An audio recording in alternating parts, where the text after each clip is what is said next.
Part 8 Newspaper Reports 9.8.1 American Newspaper Reports 9.8.1.1 Note: to preserve the historical authenticity of these newspaper reports, their original spelling, grammar, and punctuation have been retained. For the sake of clarity, Swami Vivekananda's original words have been placed in block quotations, and titles supplied by the publisher have been marked with asterisks. Whenever possible, the original news typescripts have been selected rather than their belated foreign reprints. Publisher 9.8.1.2 Response to Welcome New Discoveries Volume 1 Editorial synthesis of 4 Chicago newspaper reports from Herald, Interocean, Tribune, and Record, September 11, 1893. Response to Welcome Complete Works Volume 1 for a somewhat different reason. Sisters and Brothers of America, it fills my heart with joy unspeakable to rise in response to the grand words of welcome given to us by you. I thank you in the name of the most ancient order of monks the world has ever seen, of which Gautama was only a member. I thank you in the name of the mother of religions, of which Buddhism and Jainism are but branches. And I thank you finally in the name of the millions and millions of Hindu people of all castes and sects. My thanks also to some of the speakers on the platform who have told you that these different men from far off nations will bear to the different lands the idea of toleration which they may see here. My thanks to them for this idea. I am proud to belong to a religion which has taught the world both tolerance and universal acceptance. We believe not only in universal tolerance, but we accept all religions to be true. I am proud to tell you that I belong to a religion in whose sacred language, the Sanskrit, the word exclusion is untranslatable. Applause. I am proud to belong to a nation which has sheltered the persecuted and the refugees of all religions and all nations of the earth. I am proud to tell you that we have gathered in our bosom the purest remnant of the Israelites, a remnant of which came to southern India and took refuge with us in the very years in which their holy temple was shattered to pieces by Roman tyranny. I am proud to belong to the religion which has sheltered and is still fostering the remnant of the grand Zoroastrian nation. I will quote to you, brothers, a few lines from a hymn which every Hindu child repeats every day. I feel that the very spirit of this hymn, which I remember to have repeated from my earliest boyhood, which is every day repeated by millions and millions of men in India, has at last come to be realized. As the different streams, having their sources in different places, all mingle their water in the sea, O Lord, so the different paths which men take through different tendencies, various though they appear, crooked or straight, all lead to Thee. The present convention, which is one of the most august assemblies ever held, is in itself an indication, a declaration to the world of the wonderful doctrine preached in the Gita. Whosoever comes to me, through whatsoever form I reach him, all are struggling through paths that in the end always lead to me.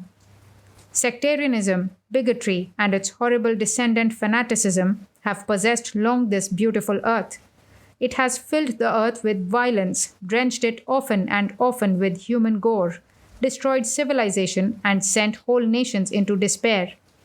But its time has come, and I fervently believe that the bell that tolled this morning in honor of the representatives of the different religions of the earth in this parliament assembled is the death knell to all fanaticism. Applause. That it is the death knell to all persecution with the sword or the pen, and to all uncharitable feelings between brethren wending their way to the same goal, but through different ways. 9.8.1.3 Parlor Talk New Discoveries, Chicago Record, September 11, 1893. 4 leaders of religious thought were sitting in Dr. Barrow's parlor: the Jain, George Condon, Canglin, the missionary who has passed 16 years in China, Swami Vivekananda, the learned Brahman Hindu, and Dr. John H. Barrows, the Chicago Presbyterian. These 4 talked as if they were brothers of one faith. The Hindu is of smooth countenance. His rather fleshy face is bright and intelligent. He wears an orange turban and a robe of the same color. His English is very good. I have no home, said he. I travel about from one college to another in India, lecturing to the students. Before starting for America, I had been for some time in Madras. Since arriving in this country, I have been treated with utmost courtesy and kindness. It is very gratifying to us to be recognized in this parliament, which may have such an important bearing on the religious history of the world. We expect to learn much and take back some great truths to our 15 million faithful Brahmins. 9.8.1.4 Religion Not the Crying Need of India. New Discoveries, Volume 1. A verbatim transcript of the address delivered at the Parliament of Religions, September 20, 1893. Religion Not the Crying Need of India. Complete Works, Volume 1, for select quotations from the full address. Chicago Inter-Ocean, September 21, 1893. Swami Vivekananda. At the close of the reading of Mr. Headland's paper on religion in Peking, Dr. Montgomery announced that the other speakers bulletined for the evening had failed to appear. It was but 9 o'clock, and the main auditorium and galleries were well filled. There was an outburst of applause as they caught sight of the Hindu monk Vivekananda sitting in his orange robe and scarlet turban upon the platform. This popular Hindu responded to the generous applause by saying that he did not come to speak tonight. He took occasion, however, to criticize many of the statements made in the paper by Mr. Headland. Referring to the poverty which prevails in China, he said that the missionaries would do better to work in appeasing hunger than in endeavoring to persuade the Chinese to renounce their faith of centuries and embrace Christianity at as the price of food. And then the Hindu stepped back on the platform and whispered to Bishop Keane of the Catholic Church a moment. He then resumed his address by saying that Bishop Keane had told him that Americans would not be offended at honest criticism. He said he had heard of all the terrible things and horrible conditions which prevail in China, but he had not heard that any asylums had been erected by Christians for remedying all these difficulties. He said, "Christian brethren of America, you are so fond of sending out missionaries to save the souls of heathens. I ask you, what have you done and are doing to save their bodies from starvation?" Applause. In India, there are 300 million men and women living on an average of a little more than 50 cents a month. I have seen them living for years upon wild flowers.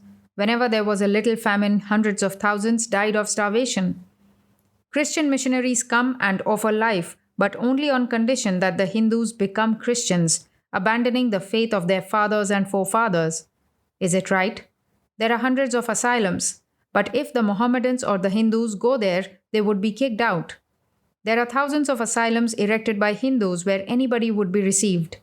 There are hundreds of churches that have been erected with the assistance of the Hindus, but no Hindu temples for which a Christian has given a penny. What the East needs. Brethren of America, the crying evil of the East is not religion. We have more than religion enough. What they want is bread, but they are given a stone. Applause. It is an insult to a suffering man dying of hunger to preach to him metaphysics. Therefore, if you wish to illustrate the meaning of brotherhood, treat the Hindu more kindly, even though he be a Hindu and is faithful to his religion. Send missionaries to them to teach them how better to earn a better piece of bread and not to teach them metaphysical nonsense. Great applause. And then the monk said he was in ill health today and wished to be excused. But there were thunders of applause and cries of "Go on," and Mr. Vivekananda continued. The paper just read says something about the miserable and ignorant priest. The same may be said of India.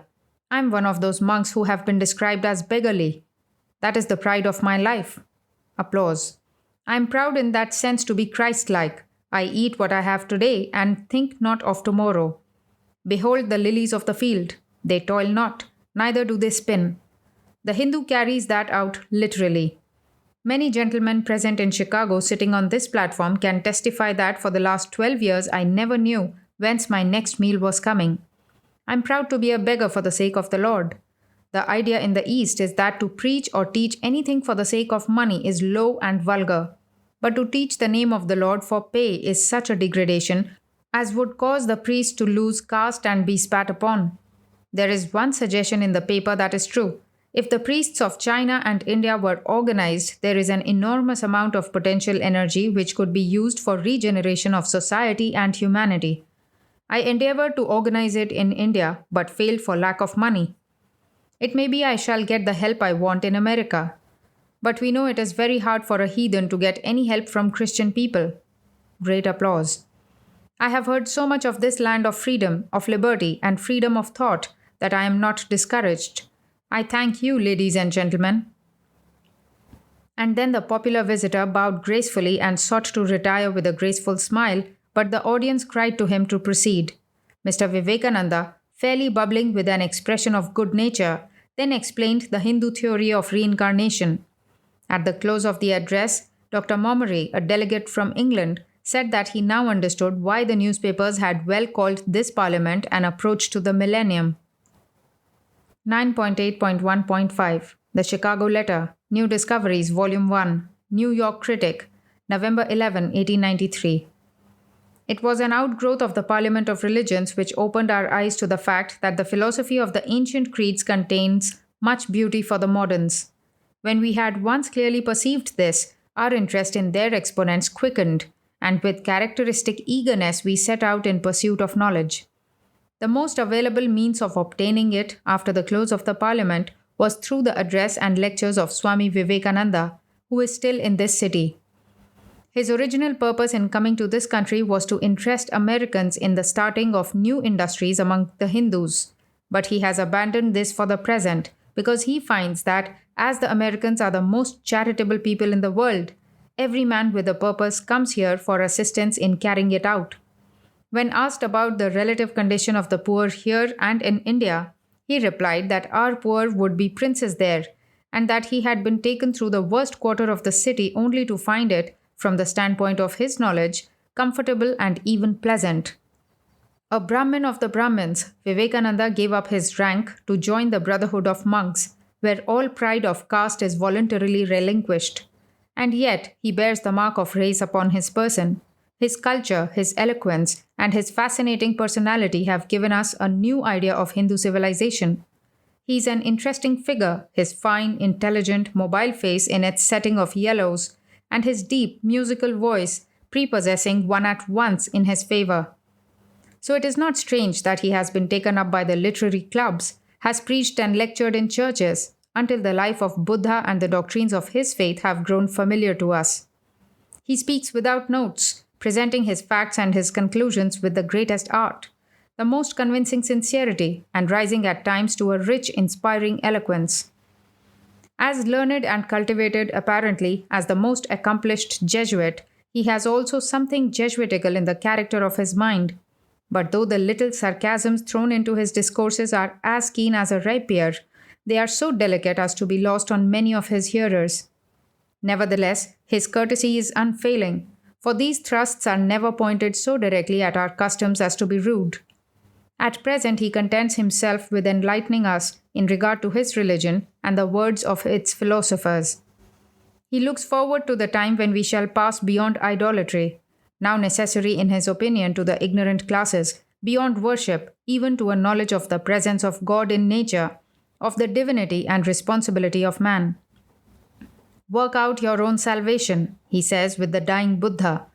I cannot help you. No man can help you. Help yourself. 9.8.1.6 Religions of India, New Discoveries, Volume 1. Vivekananda, the Hindu orator, delivers an interesting lecture, of which there is no verbatim transcript available. Complete Works, Volume 3, for a less comprehensive report of the same lecture. Daily Cardinal, University of Wisconsin at Madison, November 21, 1893. A crowded house greeted Vivekananda at the Congregational Church last evening. The speaker was attired in native costume, which consisted of a cream turban with yellow gown and cardinal sash. The first part of the lecture was devoted to illustrating the many resemblances of Sanskrit, Sikh, the language of the Hindus, to that of English. They have no word in their language which means salvation. To them it is freedom from bondage. They believe that man's real nature is perfect, and that cause and effect controls all except God. Religion was aptly illustrated by the story of the blind men who each felt of a portion of a huge elephant, and each thought the animal like the particular part he felt of it. So with religion, each of the various sects have a part of the whole truth, while truth itself is infinite, and no man can say, I have seen it all. The Hindu belief was shown to be one of the most charitable of beliefs. Persecution is something unknown in India. There is no such word in their language.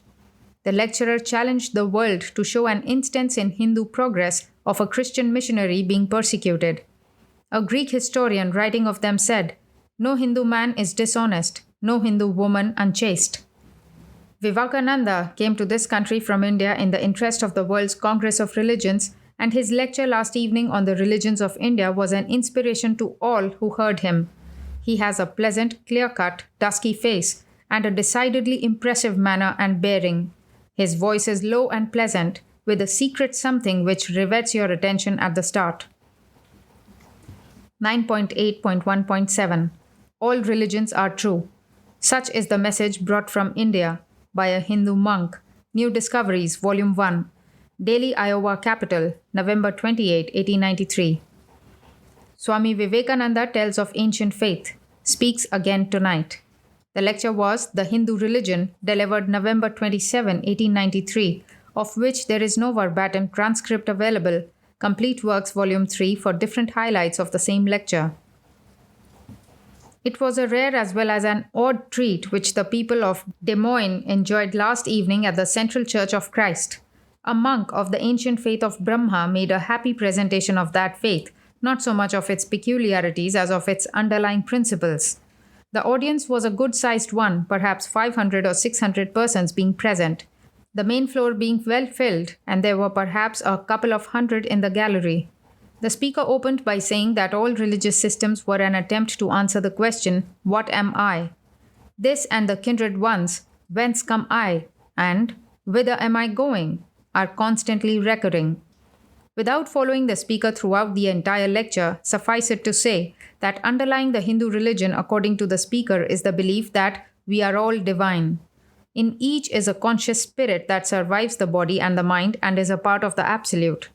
The speaker very ably defended religion against the attacks of science. The latter can use only the five senses, and unless a thing can be proven to be by these senses, it is disposed to doubt its existence. But does science know that there are only five senses? The speaker contended for the existence of a supersensuous sense through which man obtains revelations of spiritual truths. The Hindu word for revelation is Veda, hence the Vedas are the revelations. These writings are not confined to those of the Hindus, but include those of all peoples, because, said the speaker, all religions are true. When revelations undertake to tell of material things, they enter upon a domain which belongs to science and are not to be accepted. There was an ancient superstition that because Moses gave a revelation of the will of God, therefore everything Moses wrote must be true. There is a modern superstition that because there are mistakes in the writings of Moses, therefore nothing Moses wrote is true. When Moses wrote the tables of the law, he was inspired. When he told of the creation, what he said was merely the speculations of Moses the Jew. The speaker was not favorably impressed with the efforts to make Hindu converts, perverts he calls them, to Christianity, nor the converse. All religions being true, such perversions serve no good end. The Hindu religion, the speaker claimed, is not disposed to antagonize any belief. It absorbs them. As for tolerating different beliefs, the language of the Hindu has no word corresponding with the English word intolerance. That language had a word for religion and one for sect. The former embraced all beliefs. The conception of the latter the speaker illustrated by telling the story of the frog, who had no idea there was any world outside the well in which he had always lived. The speaker urged his hearers to cultivate the divine within them and to discard the nonsense of sects. The lecturer is an able, dignified, and forcible speaker. His mastery of English is perfect, there being only the faintest indications of a foreign accent. The lecturer was followed with closest attention by the audience. After the lecture, the speaker consented to answer questions to a portion of the audience that remained for that purpose. In the course of the answers, he said that the Hindus were altogether opposed to the destruction of the life of any animal. He admitted the worship of the sacred cow. He said further that the Hindus had nothing answering to our church organizations. He was his own priest, bishop, and pope. 9.8.1.8 A Message from India. New Discoveries, Volume 1. Vivekananda, the famous Hindu monk and scholar. Appears in Des Moines, Iowa State Register, November 28, 1893. a young man of 30 years and a big, active brain and true heart. The people of Des Moines had a glimpse of Oriental life and thought at its best yesterday, from the lips of the famous Hindu monk Swami Vivekananda, a central figure in the great Parliament of Religions at Chicago this summer, where he coped with some of the greatest minds of the country with honor to himself and his people. He gave those who heard him, and especially those who met him at Dr. Breeden's, something new to think about. It was a message from over the sea, from another people of wholly different surroundings, training, customs, and traditions. But as the monk says, the basic principles are the same in all religions.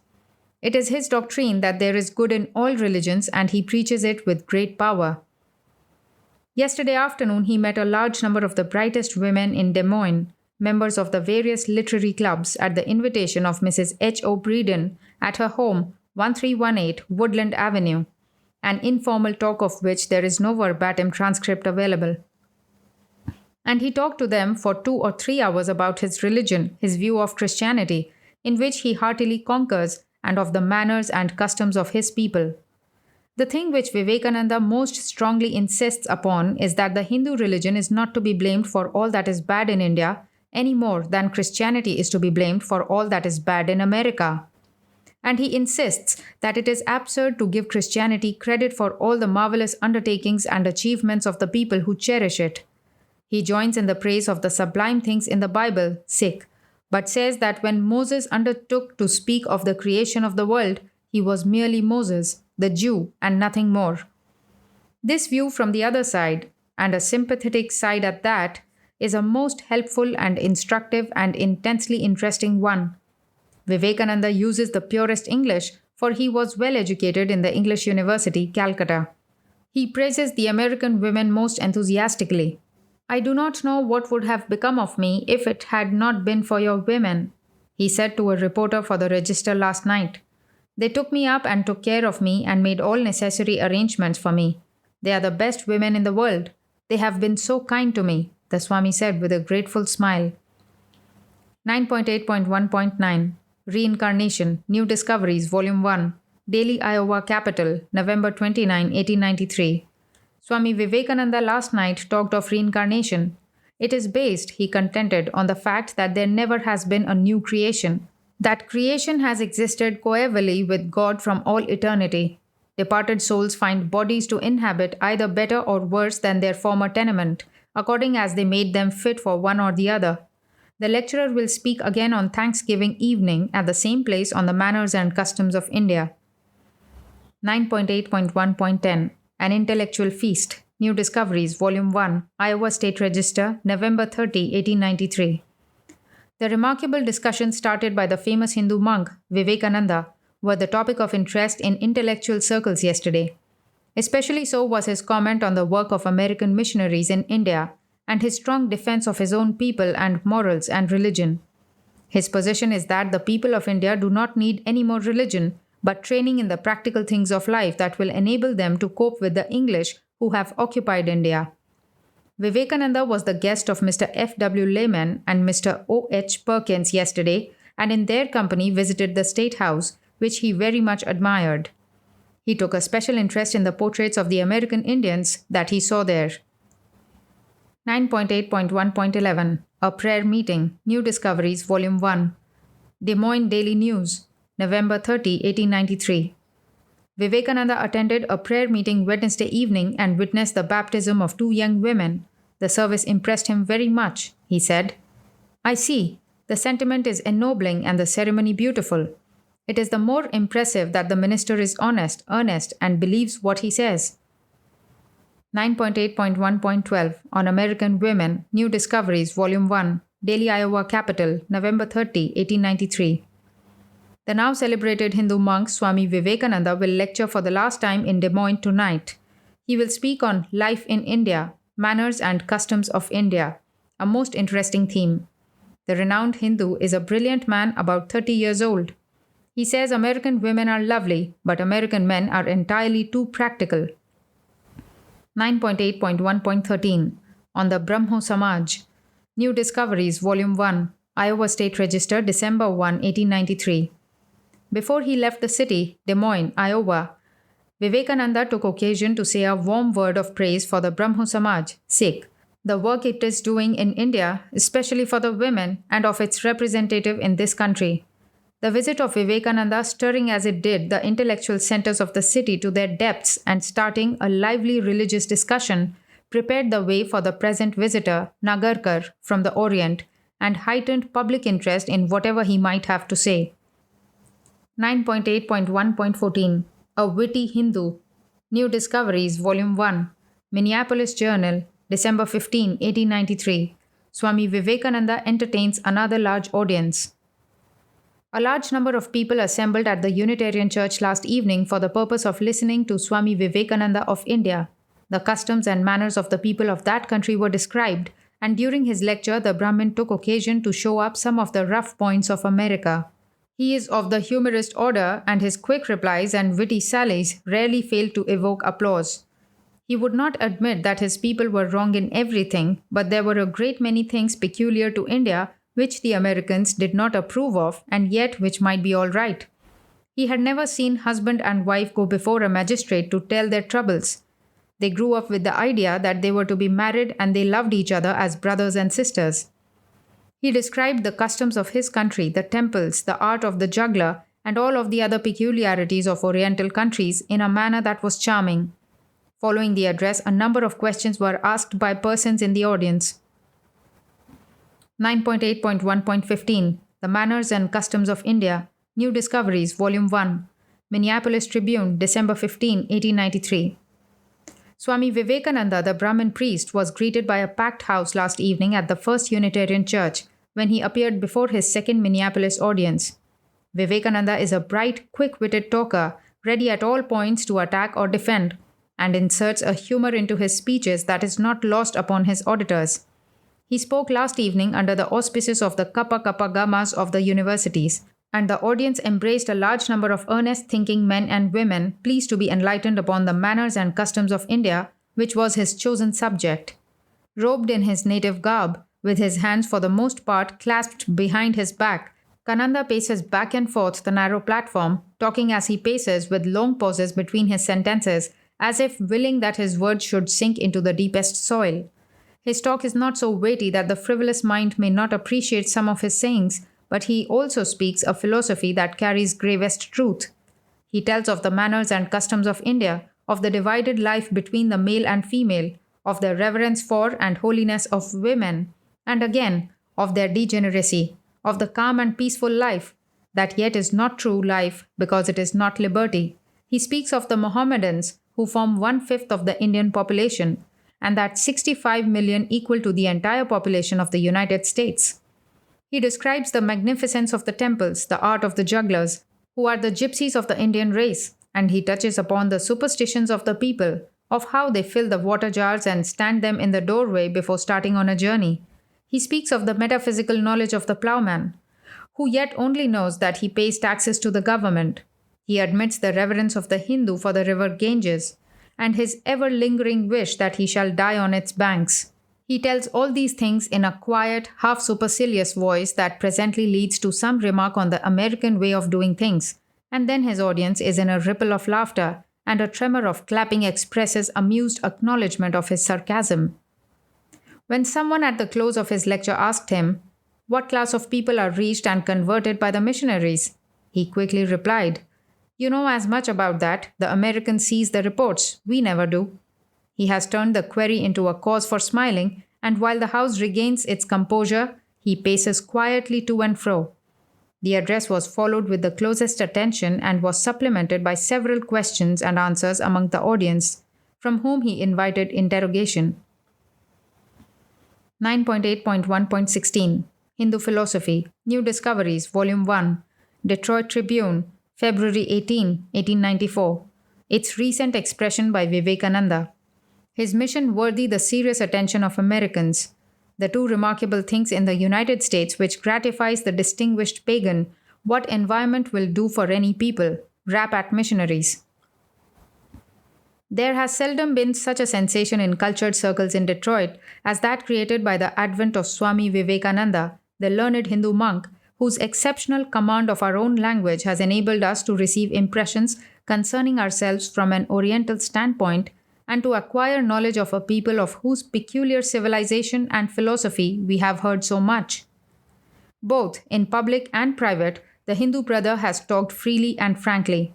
He acknowledges that the masses in India are very poor, very ignorant, and are divided into a diversity of sects, with forms of worship varying from downright idolatry to the broadest and most liberal form of divine conception based on the brotherhood of man and the oneness of God. His mission, he says, is not to proselyte us, to try and make us think as he does, but to get means to start a college in India for the education of teachers who are to go among the common people and work a reform of existing evils, of which there are many. He states that India is priest-ridden to a harrowing degree. It is priestcraft that distorts truth and perpetuates ignorance. It is priestcraft that substitutes its own crude and narrow interpretations for truth, which perverts the people and prevents their moral progression. The Swami regards all sects and creeds from a broad basis. He even sees good in idolatry. It is an ideal, he thinks, for the ignorant whose mental capacity is insufficient to grasp abstract ideas and who require a direct personification in some material form.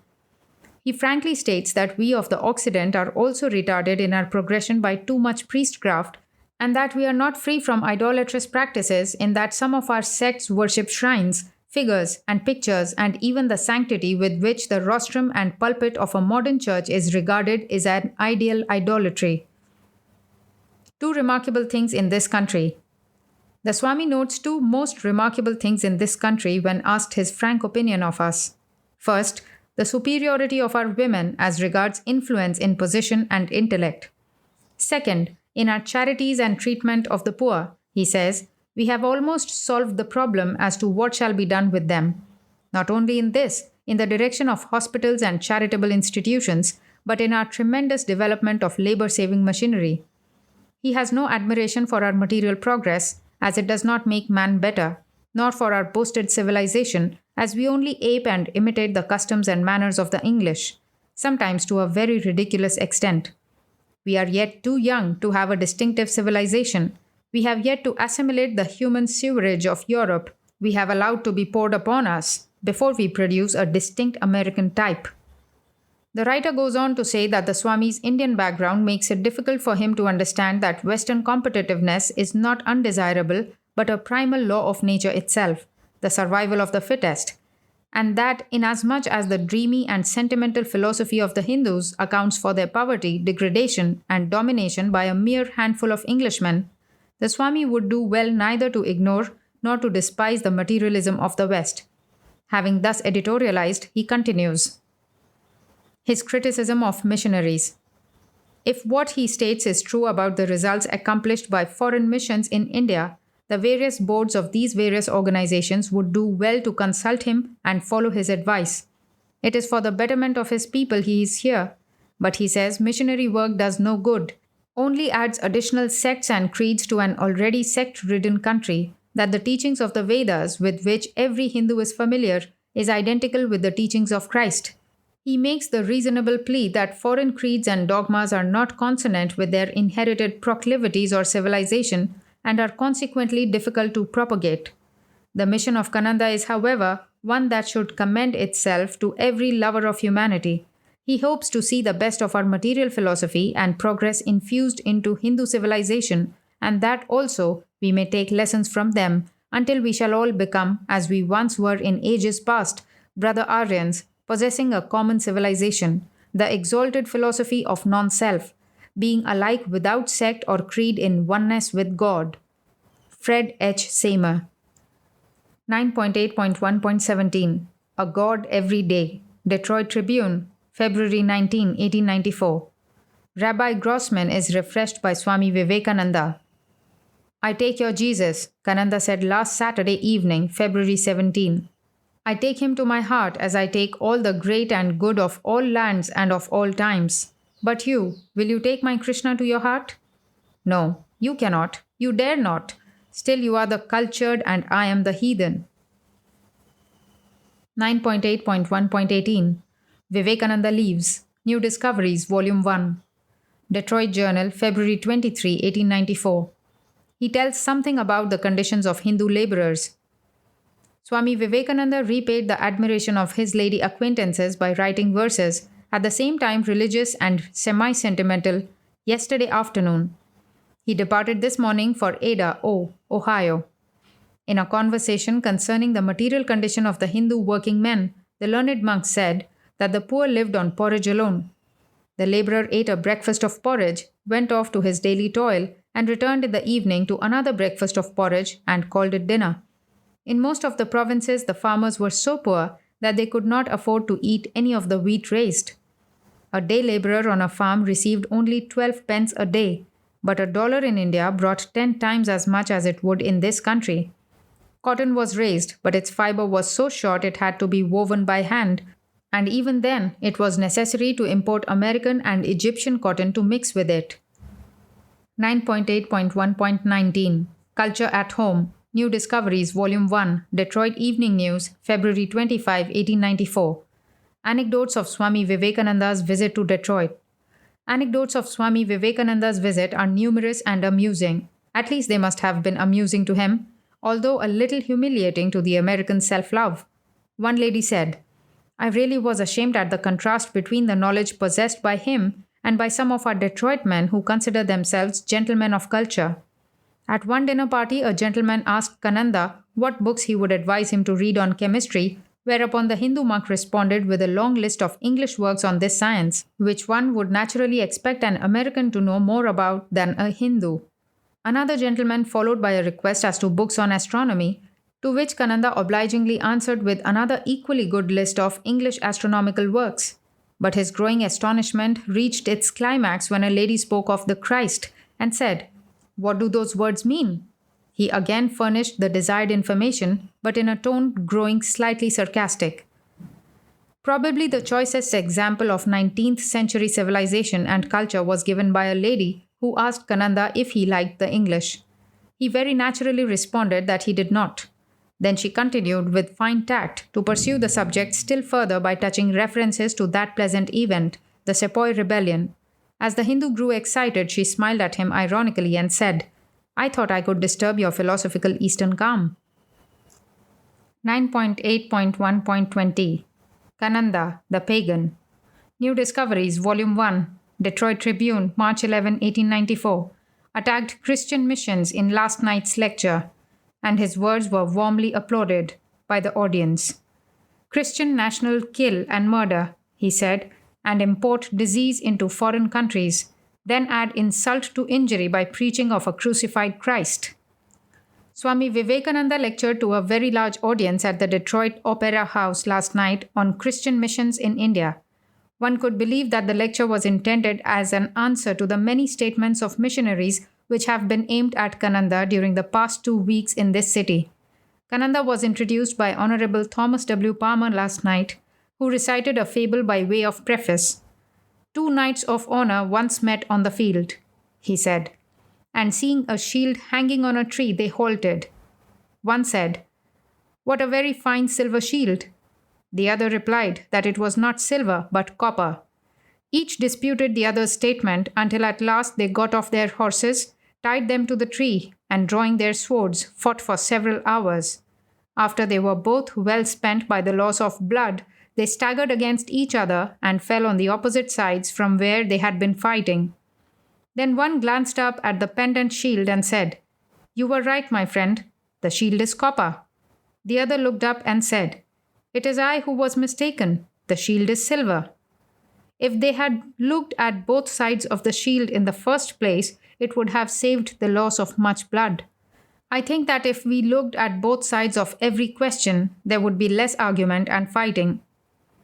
We have with us tonight a gentleman who from the Christian standpoint is, I suppose, a pagan. But he belongs to a religion which was old long before ours was thought of by men. I am sure that it will be pleasant to hear from the copper side of the shield. We have looked at it only from the silver side. Ladies and gentlemen, Swami Vivekananda." Kananda, who had remained seated on the stage during Mr. Palmer's remarks, stepped to the front, clad in the orange robe and unique turban of the Brahman, Sikh, priest, bowed in acknowledgement of the welcoming applause, and launched at once into his subject. What India is, the Swami said. I do not know about the efforts of Christian missionaries in China and Japan except through reading the books and literature on the subject, but I can speak about the efforts of Christianizing India. But before I go into this, I want to place before you an idea of what India is. Then he explained in detail how the 300 million inhabitants of India are divided into castes, between which there can be no affiliation, how the natives of the south cannot understand the language of the ones of the north, and vice versa. He told how the lower caste lived on the flesh of dead animals and never bathed their bodies, and how impossible it would be for the higher class to mingle with them, although they were granted the protection of the same laws. He referred to the first appearance of the Christians in an attempt to evangelize the followers of Buddha. They were Spaniards, he said, and they discovered a temple near Ceylon in which was presented a tooth of Buddha as a sacred relic. The Spaniard Christians thought that their God commanded them to go and fight and kill and murder, he said, and so they seized the tooth of Buddha and destroyed it. By the way, it was not a tooth of Buddha at all, but a relic manufactured by the priests. It was a foot long. Laughter. Every religion has its miracles. You needn't laugh because the tooth was a foot long. Well, after the Spaniards took away the tooth, they converted a few hundred and killed a few thousands. And there Spain stops in the history of missionary efforts among the Buddhists. The Portuguese, Sikh, Christians, he said, discovered the great temple at Bombay, built in the form of a body with 3 heads, in representation of the Trinity as the Hindu believes in a Trinity. The Portuguese saw it and couldn't explain it, said Kananda with a sarcastic ring in his voice. And so they concluded that it was of the devil, and gathered their forces and knocked off the 3 heads of the temple. The devil is such a handy man. I'm sorry to see him so fast disappearing. Then Kananda outlined the various stages of Christian evangelization in India and paid very high tribute to 2 or 3 missionaries who, he said, had been great exceptions to the rule and lived among the people to uplift and minister to their needs. Antagonize native interests. The Hindu priest told how as soon as the land came into possession of the English people, every village had its white colony, which huddled itself together and withdrew from all association with the natives. Then when the missionaries reached the country, he said, they would naturally go at once among the English people, who sympathized with them and with whom they would converse. The missionaries know nothing of the native language, he says, and so they cannot dwell with the people. Most of them are married, and for the sake of getting their wives into the English society, they identify themselves with all their interests, and in doing so directly antagonize the interests of the natives, and make it impossible to get in touch with them. We sometimes have famines in India, he said. And so the young missionaries will hang about the fag end of a famine and give a starving native 5 shillings, and there you have him, a ready-made Christian. Take him. That was probably a Baptist missionary, and so when a Methodist missionary comes along, he gives the same native 5 shillings, and his name is again registered as a convert. The only band of converts around each missionary is composed of those dependent upon him for a living. They have to be Christians or starve, and they are dwindling as the money supply decreases. I am glad if you want to make Christians in India by giving work and bread to the poor. Godspeed you to do that. There is one benefit that must be credited to the missionary movement. It makes education cheap. The missionaries bring some money with them from the people who send them, and the Indian government appropriates some, so that there are some very good colleges and schools available to the natives through missionaries. But I will be frank with you. There are no conversions from the school to the Christian religion. The Hindu boy is very clever. He takes the bait, but never gets the hook. The speaker said that the lady missionary goes into certain houses, gets 4 shillings a month, reads the Bible, while the native girls give indifferent attention and teaches them to knit while they pay very keen attention. The girls, like the boys, he said, are always alert to learn practical things, but they will give little heed to the Christian religion, although they will espouse it if necessary to get the other advantages. Most missionaries incompetent. The most of the men whom you send us as missionaries are incompetent, he said. I have never known of a single man who has studied Sanskrit, Sikh, before going to India as a missionary, and yet all our books and literature are printed in it. He suggested as an explanation of the visits of the missionaries that perhaps the atheism and skepticism at home is the missionaries out all over the world. When in India, he said he had thought the sole business pushing of Christianity was to send all people to the fires of hell, but since coming to America, he has found that there are a great many liberal men. He referred to the Parliament of Religions and told how a certain editor of a Presbyterian paper had written an article at the close of the Parliament entitled The Lying Hindu, in which he had scored him very severely. In the article, the editor said that while in the Parliament he was here as our guest, but now that it is over, we ought to make an enthusiastic attack against him and his false doctrines. In referring to the medical missionaries in India, Kananda said, India requires health, but it must be health for people. And how can you help our people if you do not get in touch with them? When you come to us as missionaries, you ought to throw over all idea of nationality. Jesus didn't go about among the English officials attending champagne suppers. He didn't care to have his wife get into high European society. If your missionary does not follow Christ, what right has he to call himself a Christian? We want missionaries of Christ. Let such come to India by the hundreds and thousands. Bring Christ's life to us and let it permeate the very core of society. Let him be preached in every village and corner of India. But don't have your missionaries choose their profession as a means of livelihood. Let them have the call of Christ. Let them feel within that they were born for that work. As far as converting India to Christianity is concerned, there is no hope. If it were possible, it ought not to be done. It would be dangerous. It would mark the destruction of all religions. If the whole universe should come to have the same temperament, physical or mental, destruction would immediately result. Why couldn't you convert the Jew? Why couldn't you make the Persians Christians? Why is it that to every African who becomes a Christian, 100 become followers of Muhammad? Why can't you make an impression on India and China and Japan? Because oneness of mental temperament all over the world would be death. Nature is too wise to allow such things. Filled the world with bloodshed. The Swami said, the Christian nations have filled the world with bloodshed and tyranny. It is their day now. You kill and murder and bring drunkenness and disease in our country, and then add insult to injury by preaching Christ and Him crucified. What Christian voice goes through the land protesting against such horrors? I have never heard any. You drink the idea in your mother's milk that you are angels and we are devils. It is not enough that there be sunlight. You must have the eyes to see it. It is not only necessary that there be goodness in people. You must have the appreciation of goodness within yourselves in order to distinguish it. This is in every heart until it has been murdered by superstition and hideous blasphemy. Then Kananda drew a very beautiful simile to illustrate that the essential truths of all religion are the same, and all else is but incidental and unimportant environment.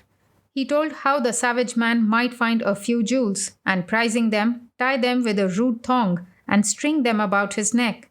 As he became slightly civilized, he would perhaps exchange the thong for a string. Becoming still more enlightened, he would fasten his jewels with a silken cord. And when possessed of a high civilization, he would make an elaborate gold setting for his treasures. But throughout all the changes in settings the jewels, the essentials would remain the same. If the Hindu wishes to criticize the Christian religion, he talks of the fables and miracles and all the nonsense of the Bible, but he does not say one word in disparagement of the Sermon on the Mount or of the beautiful life of Jesus. And so when the Christian criticizes the Hindu religion, he talks about the dogmas and the temples, but he says nothing, should say nothing, against the morality and philosophy of the Hindu. Help the Jew and let him help you. Help the Hindu and let him help you. I deny that any human being has the faculty of seeing good at all who cannot see it in all places. There is the same beauty in the character of Christ and the character of Buddha. It is not an assimilation that we want, but adjustment and harmony. I ask the preachers to give up, first, the idea of nationality, and second, the idea of sects. God's children have no sects. Much has been said about the ladies of India and of their faults and condition. There are faults. God help us to make them right. We are thankful for your criticism of our women. But while you are speaking of them, I will say that I should be glad to see a dozen spiritual women in America. Nice dress, wealth, brilliant society, operas, novels. Even intellectuality is not all that there is for a man or woman. There should be also spirituality, but that side is entirely absent from Christian countries. They live in India. Vivekananda's large audience listened very respectfully to his remarks last night and once or twice applauded heartily. 9.8.1.21 As the Wave Follows Wave, New Discoveries, Volume 1, Detroit Tribune, March 20, 1894. So soul follows soul, according to Kananda. Vivekananda lectured to an audience of about 150, according to the journal 500, at the auditorium last night upon Buddhism, the religion of the light of Asia. Honorable Don M. Dickinson introduced him to the audience. Who shall say that this system of religion is divine and that doomed? Asked Mr. Dickinson in his introductory remarks. Who shall draw the mystic line? He also said that at one time the followers of Buddha were the unwilling allies of the Christian religion. Kananda appeared in a robe of orange-yellow with a sash-like cord about the waist and a turban draped out of some eastern cloth of silken texture, the flowing end of which was brought in front over one shoulder. Vivekananda reviewed at length the early religions of India. He told of the great slaughter of animals on the altar of sacrifice, of Buddha's birth and life, of his puzzling questions to himself over the causes of creation and the reasons for existence, of the earnest struggle of Buddha to find the solution of creation and life, of the final result. Buddha, he said, stood head and shoulders above all other men. He was one, he said, of whom his friends or enemies could never say that he drew a breath or ate a crumb of bread but for the good of all. He never preached transmigration of the soul, said Kananda, except he believed one soul was to its successor like the wave of the ocean that grew and died away, leaving not to the succeeding wave but its force. He never preached that there was a God, nor did he deny there was a God. Why should we be good? His disciples asked of him. Because, he said, you inherited good. Let you in your turn leave some heritage of good to your successors. Let us all help the onward march of accumulated goodness, for goodness' sake. He was the first prophet. He never abused anyone or arrogated anything to himself. He believed in our working out our own salvation in religion. I can't tell you, he said on his deathbed, nor anyone. Depend not on anyone. Work out your own religion, salvation. He protested against the inequality of man and man, or of man and beast. All life was equal, he preached. He was the first man to uphold the doctrine of prohibition in liquors. Be good and do good, he said. If there is a God, you have him by being good. If there is no God, being good is good. He is to be blamed for all he suffers. He is to be praised for all his good. He was the first who brought the missionaries into existence. He came as a savior to the downtrodden millions of India. They could not understand his philosophy, but they saw the man and his teachings and they followed him. In conclusion, Kananda said that Buddhism was the foundation of the Christian religion, that the Catholic Church came from Buddhism. 9.8.1.22 Wayside Stories, New Discoveries, Volume 1, Detroit Evening News, March 21, 1894. Curiosity, says our Hindu visitor, is the most conspicuous trait of the American people, but he added that it is the way to knowledge. This has long been the European estimate of the American, or more strictly the Yankee character, and perhaps the Hindu's comment was an echo of what he had heard the Englishmen in India say of the Yankee. 9.8.1.23 A Hindu Monk, New Discoveries, Volume 2, Swami Vivekananda on India, Complete Works, Volume 2, Bay City Times Press, March 21, 1894. He gave an interesting lecture at the Opera House last evening. It is rarely that Bay City people have the opportunity of listening to a lecture similar to the one given last evening by Swami Vivekananda. The gentleman is a native of India, having been born at Calcutta about 30 years ago. The lower floor of the Opera House was about half filled when the speaker was introduced by Dr. C.T. Newkirk. During his discourse, he scored the people of this country for their worship of the almighty dollar. It is true that there is caste in India. There, a murderer can never reach the top. Here, if he gets $1 million, he is as good as anyone. In India, if a man is a criminal once, he is degraded forever. One of the great factors in the Hindu religion is its tolerance of other religions and beliefs. Missionaries are much more severe on the religions of India than upon that of other Oriental countries because the Hindus allow them to be, thus carrying out one of their cardinal beliefs, that of toleration. Kananda is a highly educated and polished gentleman. It is said that he was asked in Detroit if the Hindus throw their children into the river, whereupon he replied that they do not, neither do they burn witches at the stake. The speaker lectures in Saginaw tonight. 9.8.1.24 Kananda Arrives, New Discoveries, Volume 2, Saginaw Evening News, March 21, 1894. Swami Vivekananda, the Hindu monk, arrived this afternoon from Bay City and is registered at the Vincent. He dresses like a well-to-do American and speaks excellent English. He is slightly above the medium height, is stoutly built, and his complexion resembles that of an Indian. In answer to a question by a news representative, he said he learned English from private tutors and by contact with Europeans who visited Hindustan. He further stated that his talk tonight would be explanatory of the religion of the Hindu and to show that they are not heathen but believe in a future state. 9.8.1.25 The Manners and Customs of India, The Vedanta Kesari, 1987, Annual Issue, and New Discoveries, Volume 2, The Lind Daily Evening Item. North Shore Club. The meeting, Tuesday afternoon, addressed by Swami Vivekananda, a learned monk from India.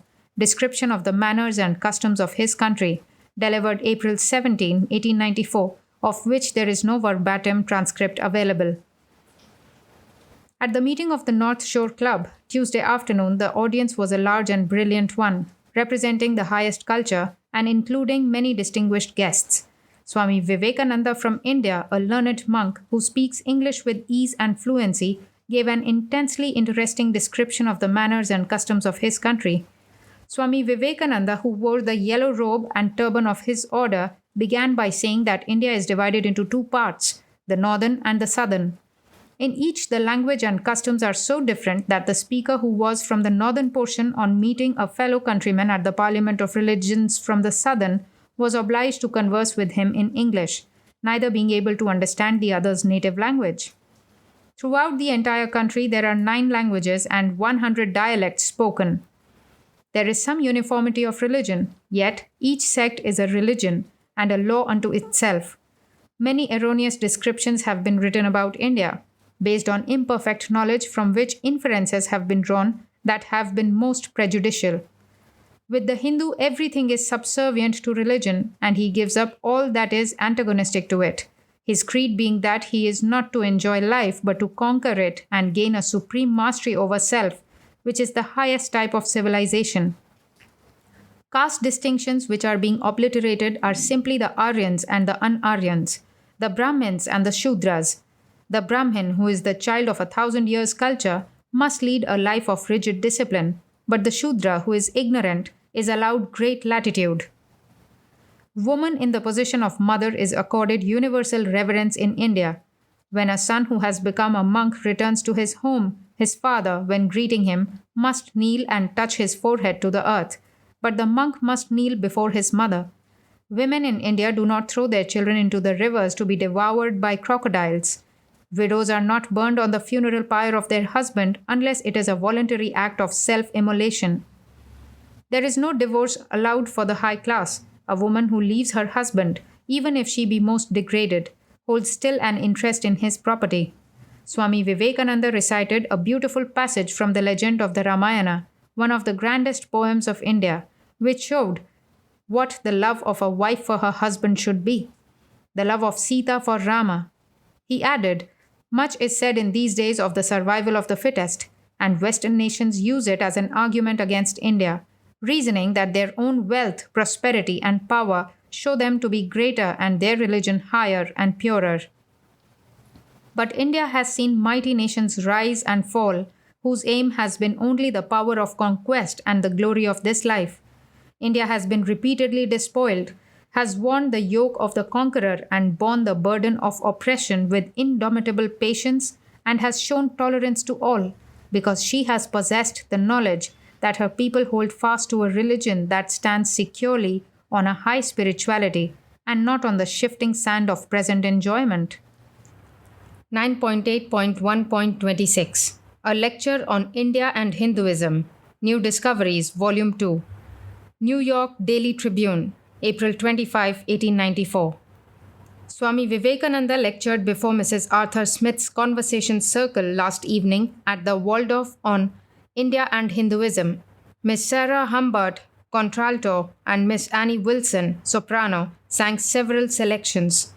The lecturer wore an orange-colored coat and the accompanying yellow turban, which is called a beggar's suit. This is worn when a Buddhist has given up everything for God and humanity. The theory of reincarnation was discussed. The speaker said that many clergymen who were more aggressive than learned asked, why one is unconscious of a former life if such a thing had been? The reply was that it would be childish to lay a foundation for consciousness, as man is unconscious of his birth in this life and also of much that has transpired. The speaker said that no such thing as a judgment day existed in his religion and that his God neither punished nor rewarded. If wrong was done in any way, the natural punishment was immediate. The soul, he added, passed from one body to another until it had become a perfect spirit, able to do without the limitations of a body. 9.8.1.27 at Smith College, Northampton, Massachusetts. New Discoveries, Volume 2. Smith College Monthly, May 1894. On Sunday, April 15, Swami Vivekananda, the Hindu monk whose scholarly exposition of Brahmanism caused such favorable comment at the Congress of Religions, spoke at Vespers. We say much of the brotherhood of man and the fatherhood of God, but few understand the meaning of these words. True brotherhood is possible only when the soul draws so near to the All-Father that jealousies and petty claims of superiority must vanish, because we are so much above them. We must take care lest we become like the frog of the well in the old Hindu story, who, having lived for a long time in a small place, at last denied the existence of a larger space. 9.8.1.28 A lecture on India and reincarnation. New Discoveries, Volume 2. New York Daily Tribune, May 3, 1894. Swami Vivekananda lectured on India and reincarnation last evening at the home of Miss Mary Phillips, number 19, West 38th Street. He mentioned, among other salient points regarding Hinduism or Brahmanism, that their religion bore no distinctive name, that it was considered that a belief in the truth of all creeds was religion, and that the belief that one certain dogma was the real and only religion was sect. The karmic law of cause and effect was explained, also the external and internal natures in their close relations to each other. The actions in this world, as governed by a previous life and the change to still another life, were dwelt upon in detail. 9.8.1.29 Lecture by Hindu Monk. New Discoveries, Volume 2. Swami Vivekananda tells about the religion of high caste Indians. Lawrence, Massachusetts, Evening Tribune, May 16, 1894. Liberty Hall was comfortably filled last evening on the occasion of the lecture by Swami Vivekananda, the noted Brahmin monk, who was a prominent personality at the World's Parliament of Religions at Chicago last summer, and who is spending some time in this country, studying its manners and customs. The lecture was under the auspices of the Women's Club and was a novel and interesting occasion. The noted Hindu was pleasantly introduced by the president of the club, Miss Weatherby, who alluded to the great antiquity of India, its wonderful history, and the high intellectual qualities of the Hindu race. The speaker of the evening was attired in native costume, namely, a bright scarlet robe, confined at the waist by a long scarf of the same color, and wore a picturesque white silk turban wound round his head. At the first glance, one saw the swarthy complexion, the dark and dreamy eyes, and introspective manner of a high caste Brahmin, whose life is devoted to religion and who is also a celibate. That he is a finely educated person appeared in his wonderful command of English and his power of argument, while an occasional quotation from Milton and Dickens showed that he was appreciative of the great English classics. He first spoke of that striking peculiarity of the social condition of the Hindu's caste, affirming that it is not now as strict an institution as in the past, although even now everything goes by heredity. Mixture of castes, though not absolutely forbidden, entails disadvantage on the children. The Brahmin or high caste person devotes the first part of his life to the study of the Vedas or sacred books, and the latter part to meditating on the divinity, being supposed to have overcome the human in himself and to be only a soul. The speaker did not hesitate to criticize adversely some Western customs, especially some connected with the position of woman. He affirmed that we worship women in the wife, while all women to the Hindu represent the mother element. In America, when a woman ceases to be young and beautiful, she has a hard time of it.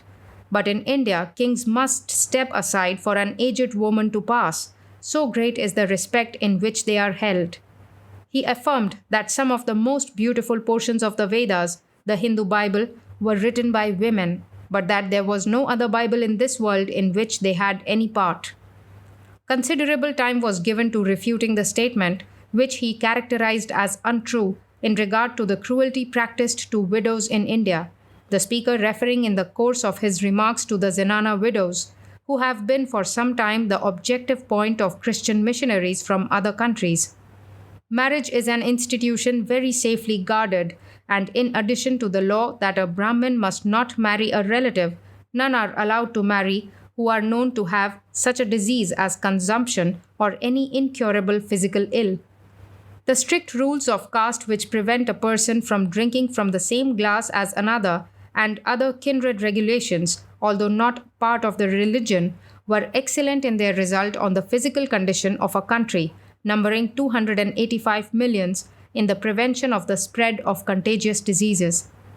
The speaker was horrified, as he might well be, at the promiscuous water drinking seen in railroad trains and stations in this country.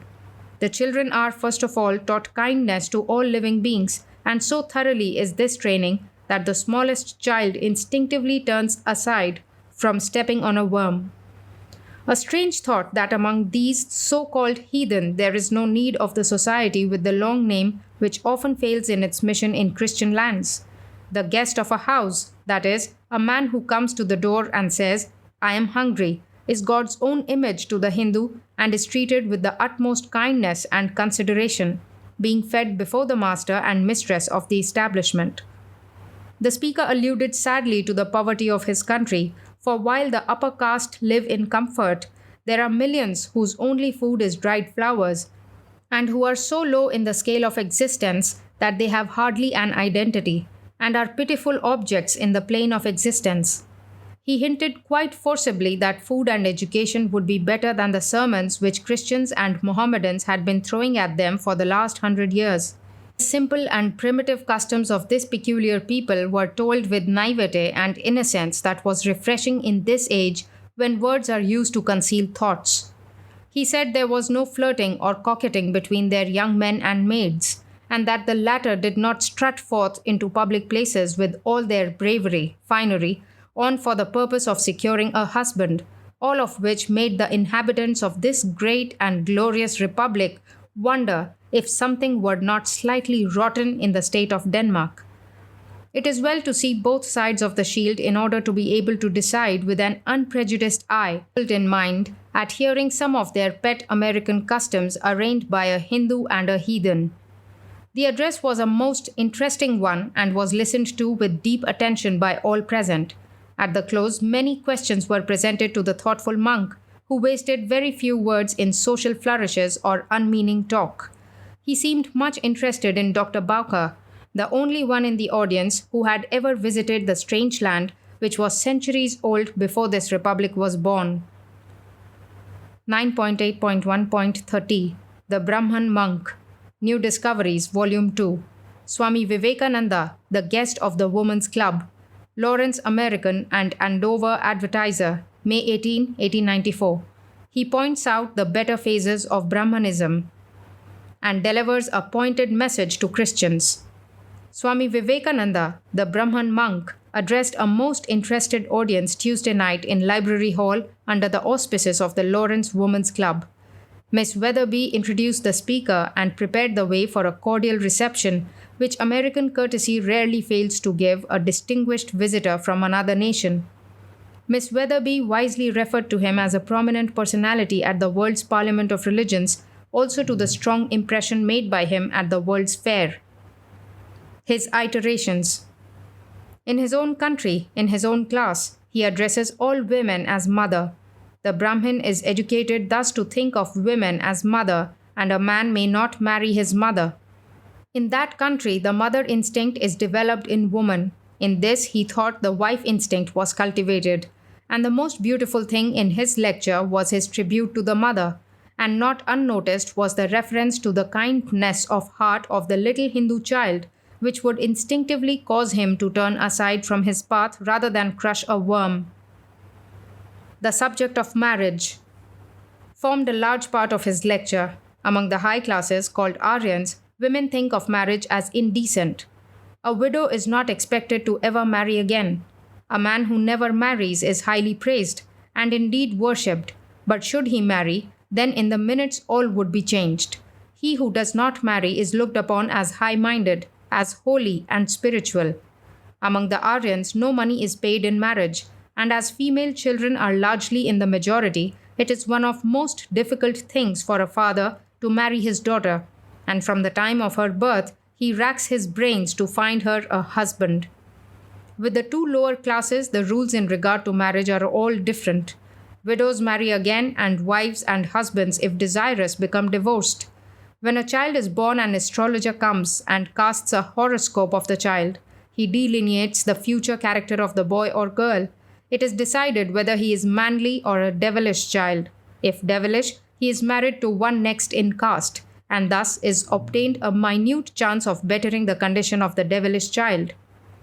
The matter of marriage is not left to the decision of the child, as in that case, he might marry because he was in love with a good nose or good eyes, and so in having his own way would spoil the whole thing. The fact was emphasized that only the higher classes think of a true spiritual life and of worshipping God instead of thinking of marriage. He spoke of the pitiful condition of the lower classes, their poverty, and their ignorance. Millions and millions are unable to write their name, and yet he said, "We are all preaching sermons into them when their heads are reaching out for bread." Poverty is so extreme in the lower classes that 50 cents a month is the average income of a Hindu. Millions live on one poor meal a day, and millions subsist on wildflowers for food. He spoke of the idea being prevalent that there were no scholars among the women of India, and stated that this was an error as many women of the Brahmins were married but became scholars. And with evident pride he referred to the fact that in no nation could one line be found, in any Bible, that had been written by a woman excepting his own country alone, where many beautiful things in their Bible had been written by women. Swami Vivekananda did not fail to inform the audience in English words which could not be misunderstood that the effort to raise his people by teaching them the Christian religion was a thankless task. He said, "We have seen the Greek and the Persian come to us. We have seen the Spaniard with guns come to make us Christians. Still we are Hindus, and thus we shall remain." Had Vivekananda used all the power of his flashing eyes and his expressive voice, it would have been a most dramatic speech when he said, "I dare here in America to say that we of India shall stand by our religion." He said our customs were good for us and we were welcome to them. He stood before us as he has before many a cultured American audience. He, the learned exponent of the Brahman religion, the only Hindu who has ever come to this country to tell us, as forcibly as he dared and as politely as he could, and yet be forcible, to say no more to the poor Hindu, but to be so very kind as to mind our own business. After the lecture, many of the audience gladly availed themselves of the opportunity offered by Mr. and Mrs. Young to meet Vivekananda at their residence, where he has been entertained and has proven himself to be a most delightful guest. 9.8.1.31 Swami Vivekananda, New Discoveries, Volume 2. Mrs. Oldbull submitted to the Boston Evening Transcript the following report of Swami Vivekananda's public lecture at Greenacre, Maine, delivered Friday, August 3, 1894, of which there is no verbatim transcript available. Vide the notes from discourses given at Greenacre, Maine, entitled The Religion of India, in this volume of the Complete Works. Boston Evening Transcript, August 11, 1894. A defense of Mahomet by a Hindu to a Christian audience. The lesson that all prophets are to be revered and their teachings studied reverently, that the followers of these teachers should not confound for us by their behavior the revelation made from God to man by prophecy, was the theme at Greenacre yesterday. Clear thought and statement patiently corrected the crude and superficial adverse criticism and comment that had been made concerning the Eastern belief, reincarnation. The statement was masterful because simple and was brought home by illustrations familiar and commonplace. This was followed by a nobly eloquent plea for the judicial spirit in judging the history of the time and the faith of Mahomet himself and the service done the human race by the essentials of this faith as a prophet of God. Men and women present, many of whom fear the heathen, were moved, as they tell us Wendell Phillips was wont to move the hard hearts to consider the sin of slavery. Scorn, wit, and intellect did noble service in all gentleness and dignity in this appeal that the defects, the horrors of each and all religions should be put one side, that the essentials common to all, the immortality of the soul, one God, the Father and his prophets sacred, each to some division of the human family, and each having truth to give needful to all, should be recognized and reverenced to salvation. The speaker, Swami Vivekananda, gave what only a great soul is capable of giving. It was an hour never to be forgotten. This man brought those present into the light of truth, whatever their prejudice and training, as Phillips Brooks united Unitarian and Episcopalianism, and all who loved the good and true came to hold him for their bishop. So this Hindu, in his constructive thought, when he will give it, can make the power of the prophets known to us by his own presence. 9.8.1.32 Nirvana Shatkam. New Discoveries, Volume 2, Arena, October 1899. Swami Vivekananda's partial translation of the Nirvana Shatkam by Shankara, recited at Greenacre, Maine, and reported in an 1894 issue of the Greenacre Voice. Under the Swami's famous pine at Greenacre, Vivekananda said, I am neither body nor changes of the body, nor am I senses, nor objects of the senses. I am existence absolute, bliss absolute, knowledge absolute. I am it. I am it. I am neither death nor fear of death, nor was I ever born, nor had I parents. I am existence absolute, bliss absolute, knowledge absolute. I am it. I am it. I am not misery, nor have I misery. I am not enemy, nor have I enemies. I am existence absolute, bliss absolute, knowledge absolute. I am it. I am it. I am without form, without limit, beyond space, beyond time. I am in everything. I am the basis of the universe. Everywhere am I. I am existence absolute, bliss absolute, knowledge absolute. I am it. I am it. 9.8.1.33 The Nonsense of Nations. New Discoveries, Volume 2. Boston Evening Transcript, August 15, 1894.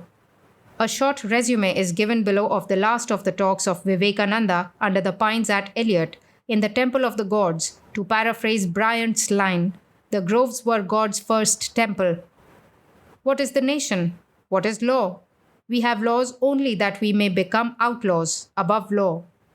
There is the freedom of the soul. Through this we know the freedom of law. I am of the nation of those who seek the liberty of the soul. I am of the nation of those who worship God. The divine ones of God are all my masters.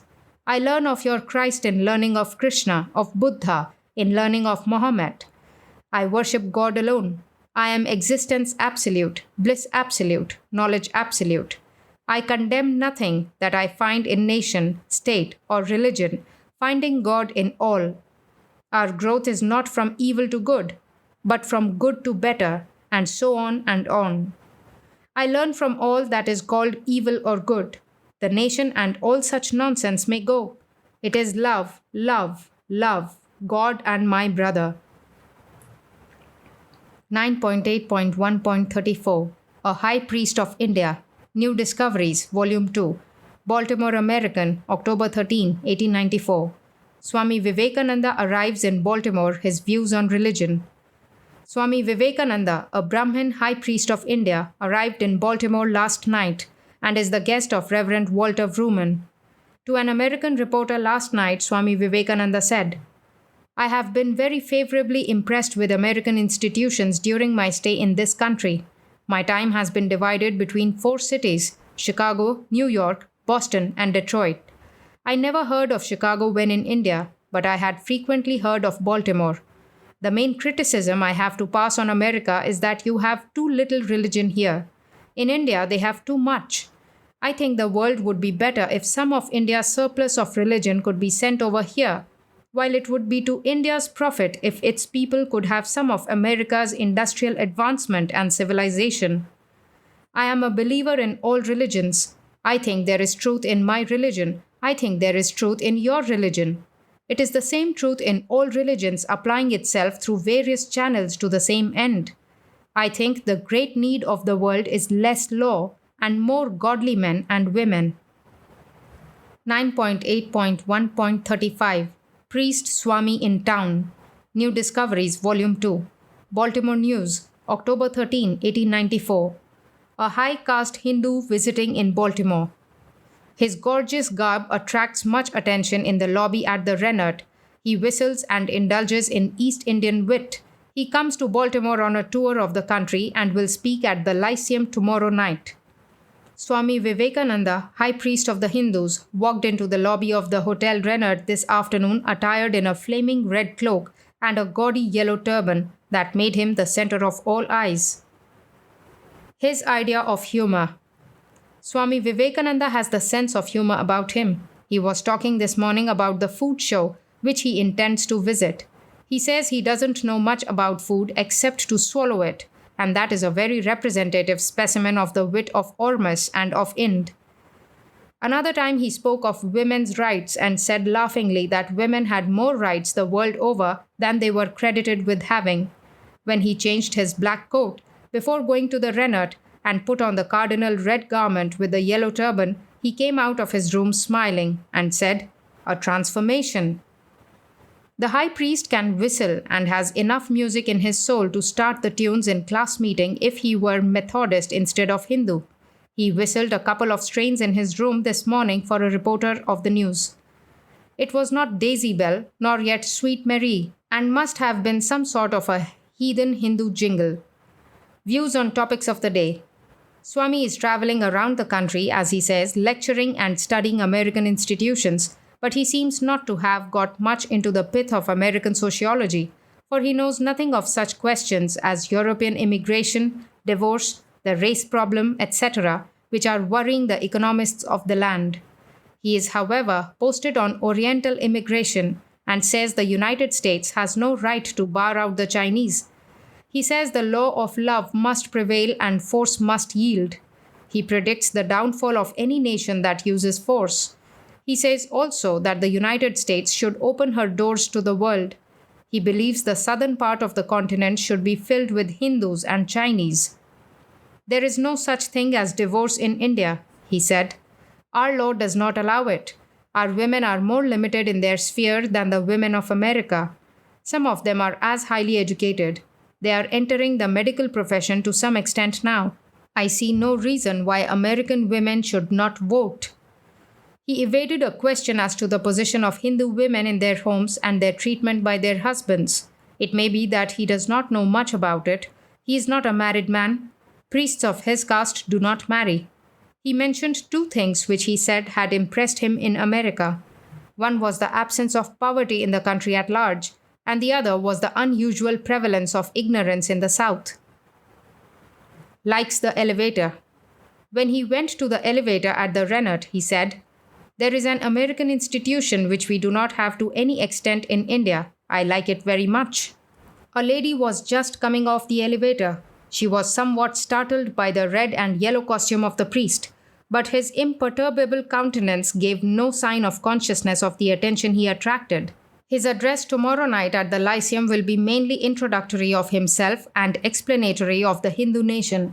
He will speak briefly, but will remain in Baltimore and speak more at length a week from tomorrow night. 9.8.1.36 A Wise Man Among Us. New Discoveries, Volume 2, Baltimore Sunday Herald, October 14, 1894. Visit of a distinguished Hindu priest to this city. He is a guest of the Vrooman brothers and is interested in the establishment of an international university of religions, his gorgeous garb.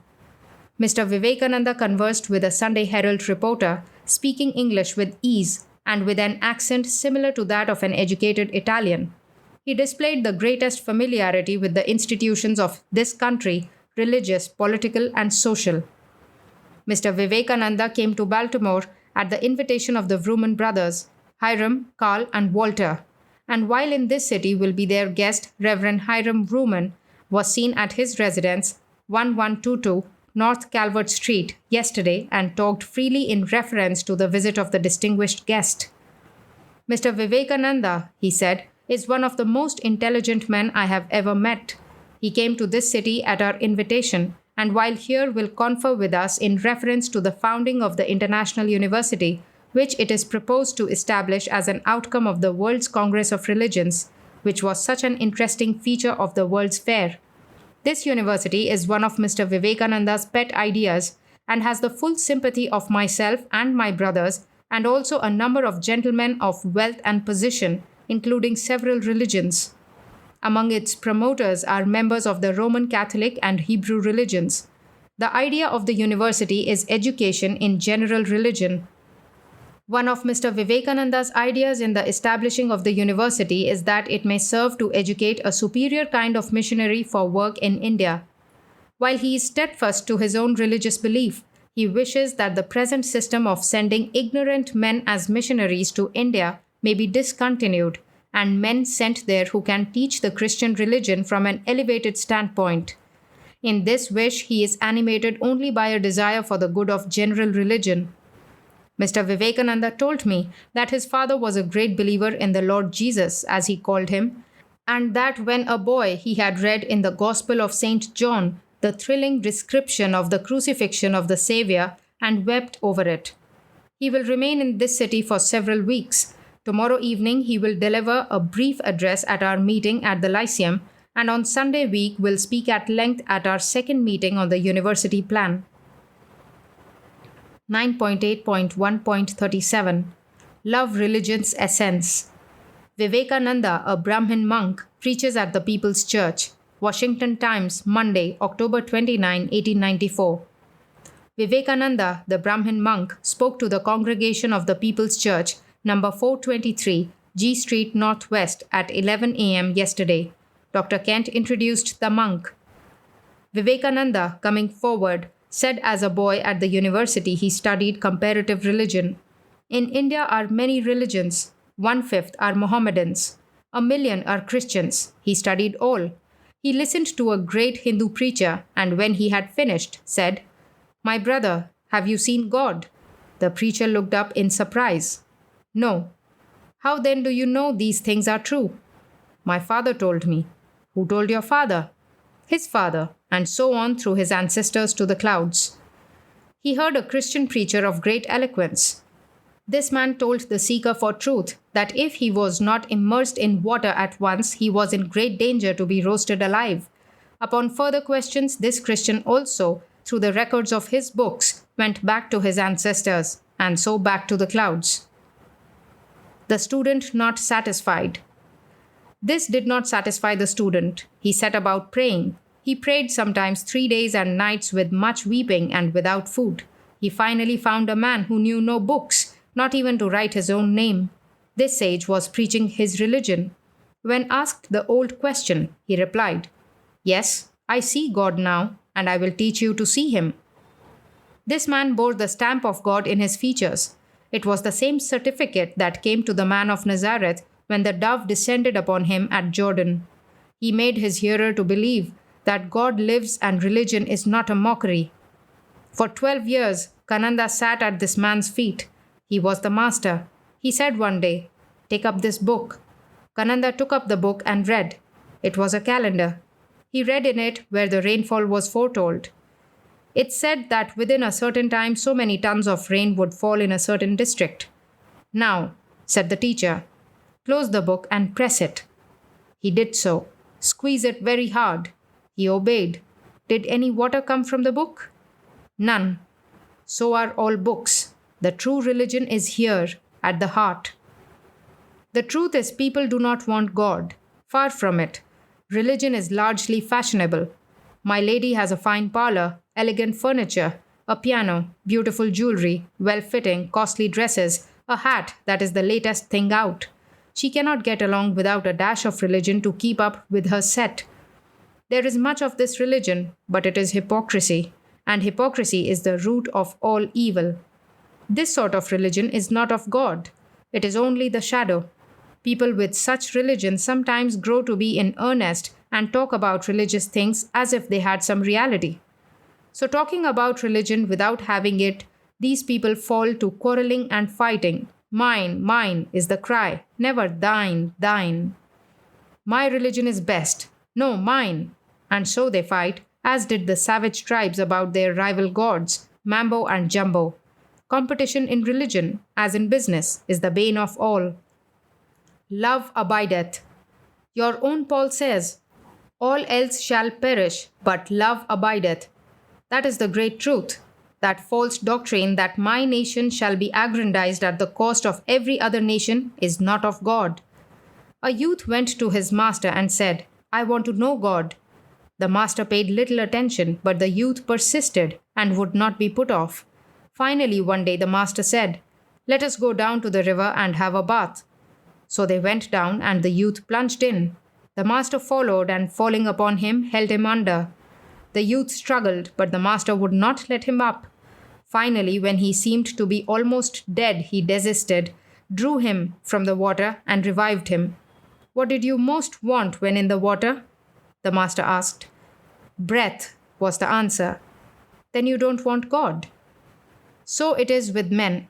What do you want? You want breath. Without it, you cannot live. You want bread. Without it, you cannot live. You want a house. Without it, you cannot live. When you want God as you want these things, He manifests Himself to you. It is a great thing to want God. A majority of men and women in this world want the enjoyments of sense.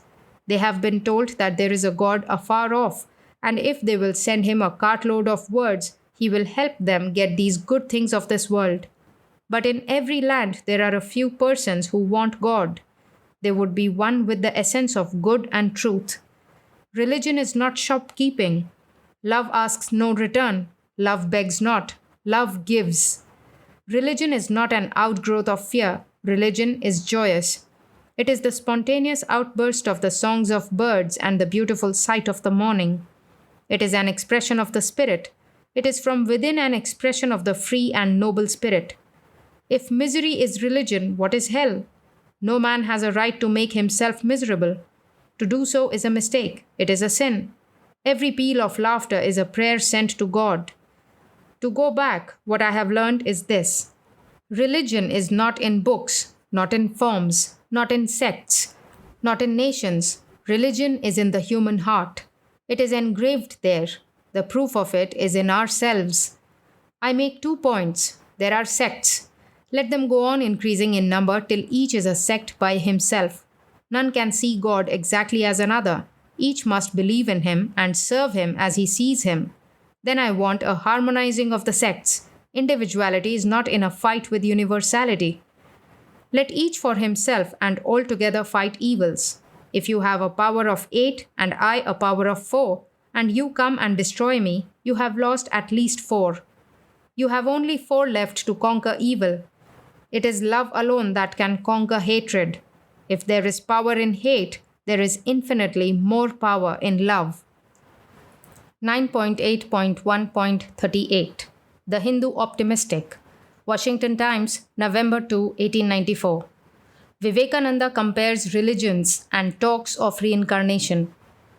Optimism is the feature of the belief of the Aryas or Hindus as distinguished from Western religions, according to the Brahman monk Vivekananda, who spoke to a fair sized audience at Metzerot Hall last night. His subject was reincarnation. Much of his lecture was devoted to comparison of Hindu with Christian doctrine. To illustrate the tenet of reincarnation, he compared the human body to a river. Each drop of water passes on and is replaced by another. The entire body of water, he observed, changes wholly in a few moments, but we call it the same river. In the same way, the particles of the body are constantly replaced by others, and no 2 days do we have the same body, yet we preserve our identity. The spirit remains so, the Hindus believe, that the person may have a different and more sudden and violent change in death and yet pass on in its existence to some other place in the universe, to some other planet or star, and then take on a body of flesh again or of some other kind. He said there ought to be no talk of sin. The mistakes of the past ought to be used only for guidance in the future, never to be mourned over. When the lesson is learned from them, they should be forgotten. Strike a light, he said. Sit not in darkness and sorrow. Do always better and be happy.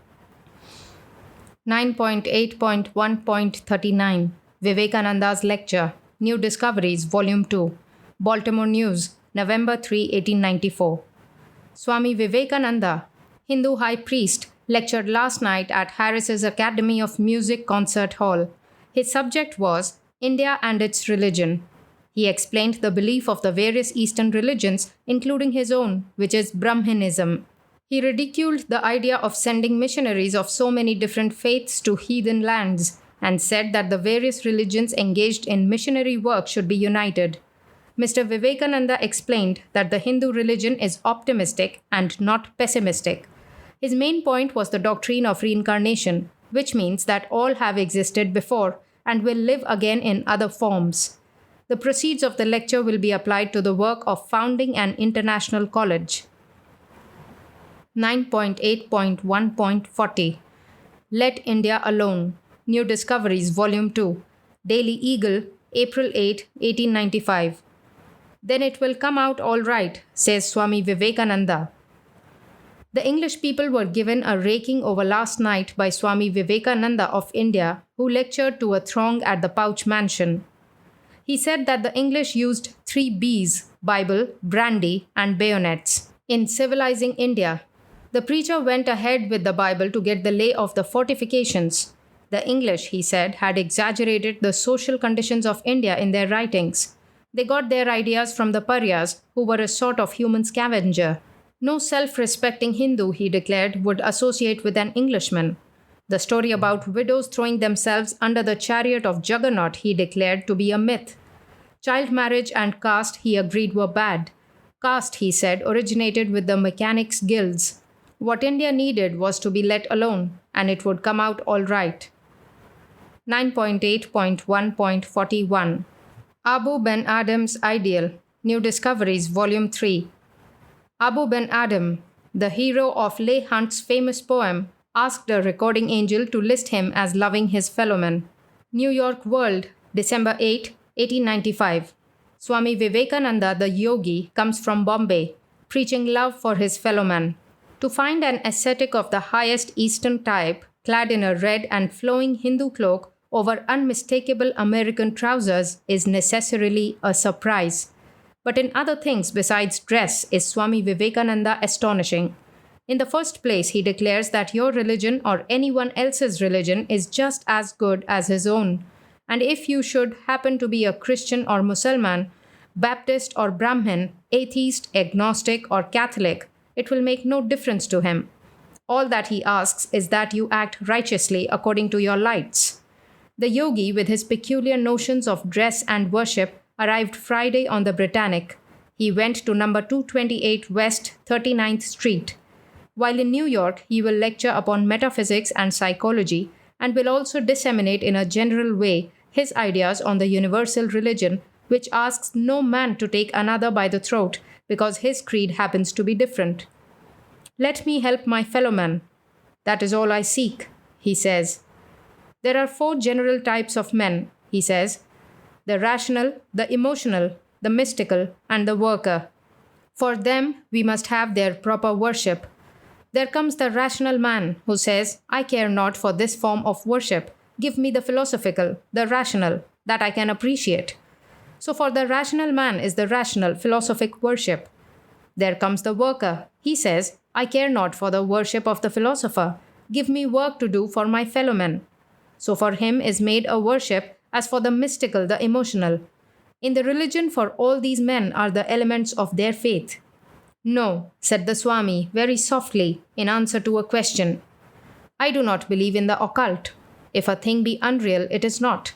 What is unreal does not exist. Strange things are natural phenomena. I know them to be matters of science. Then they are not occult to me. I do not believe in occult societies. They do no good and can never do good. In fact, the Swami belongs to no society, cult, or creed. His is a religion which compasses all worship, all classes, all beliefs. Swami, who is a very dark-featured and good-looking young fellow, explained his creed yesterday in remarkably pure English. One forgot when he spoke that an orthodox choker peered over the Bombay robe, which in turn scantily concealed the American trousers. One saw instead a winning smile and a pair of deep, lustrous black eyes.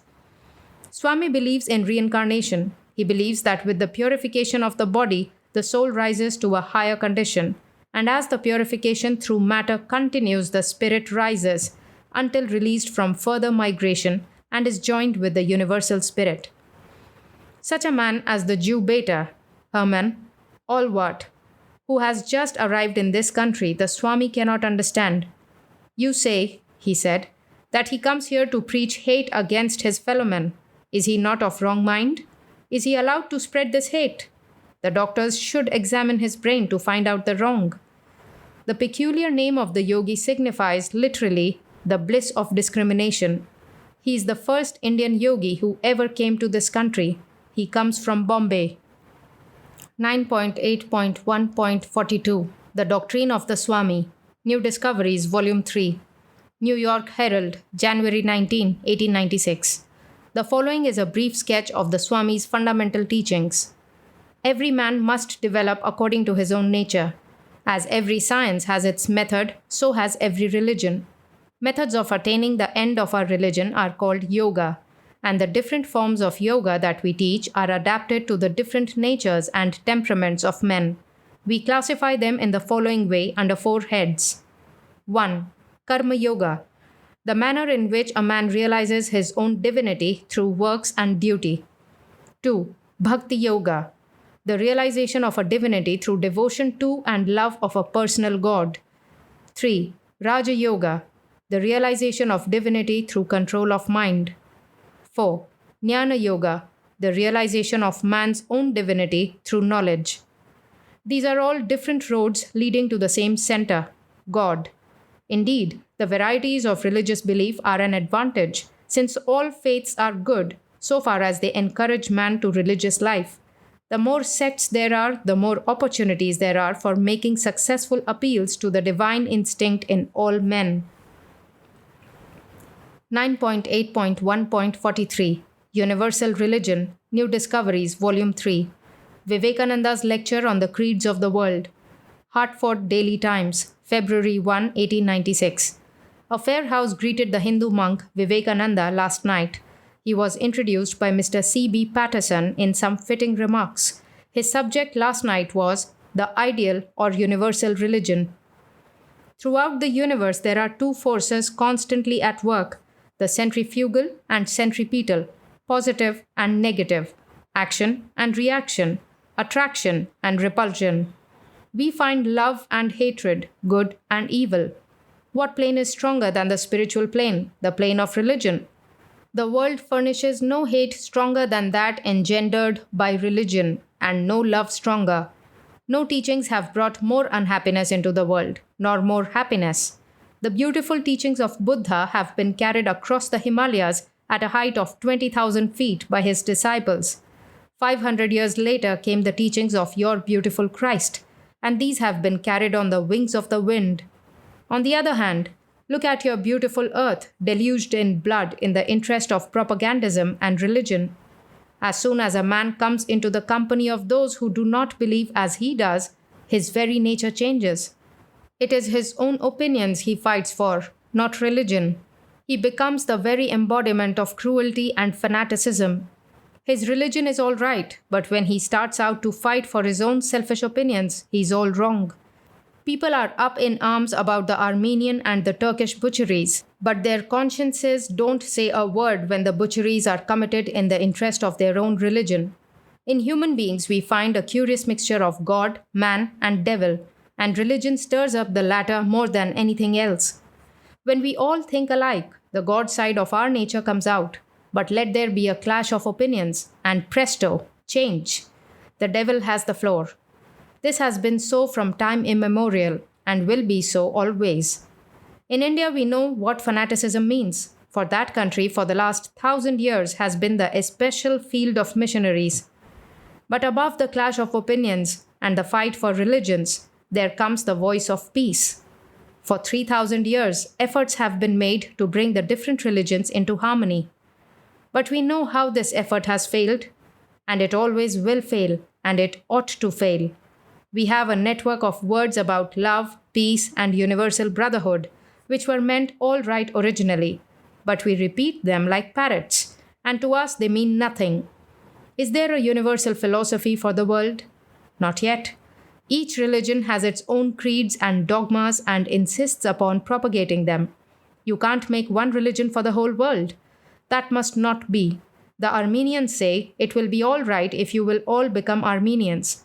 And the Pope of Rome says, oh yeah, it is a very easy thing. If you will all become Roman Catholics, it will be all right. And so with the Greek Church and the Protestant Church and all the rest. There can never be one religion only. It would be death to all other religions. If everyone thought alike, there would be no more thought to think. If everybody looked alike, what monotony? Look alike and think alike. What could we do but sit down and die in despair? We can't live like a row of chipmunks. Variation belongs to human life. One God, one religion is an old sing-song, but there's danger in it. But thank God it can never be. Start out with your long purse and your guns and cannon to push your propagandism.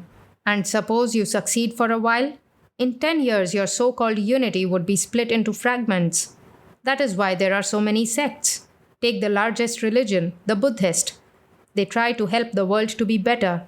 Next come the Christians, with a good many things to teach. They have 3 gods in one, and one in 3, and one of the 3 took on the sins of the world and was killed. Whoever doesn't believe in them goes to a very hot place, and Muhammad, whoever doesn't believe in him, will have his skin burnt off, and then a fresh one will be furnished to be burnt, that he may know that Allah is the all-powerful. All religions came originally from the Orient. These great teachers or incarnations come in different forms. The Hindus have 10 incarnations. The first was a fish, and so on, down to the 5th, and from there they were all men. The Buddhists say, we don't care to have so many incarnations, we want only one. The Christians say, we will have only one, and this is Christ. And they say he is the only one. But the Buddhist says they have the start in time. Their great teacher came 500 years earlier. And the Mohammedans say theirs came last, and therefore is the best. Each one loves his own, just as a mother loves her own child. The Buddhist never sees any fault in Buddha, the Christian never sees any fault in Christ, and the Mohammedan never sees any fault in Muhammad. The Christian says their God took the form of a dove and came down, and that they say is not mythology but history. The Hindu says his God is manifested in a cow, and that he says is not superstition but history. The Jew thinks his Holy of Holies can be contained in a box or chest, with an angel on guard on either side.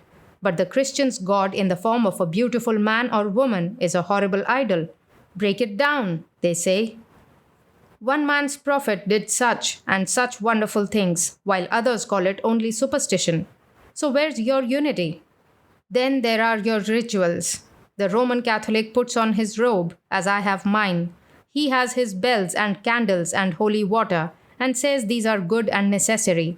But what you do, he says, is only superstition. We can never upset all this and have but one religion. For the very life of thought is the differentiation of thought. We must learn to love those who think exactly opposite to us. We have humanity for the background, but each must have his own individuality and his own thought. Push the sects forward and forward till each man and woman are sects unto themselves.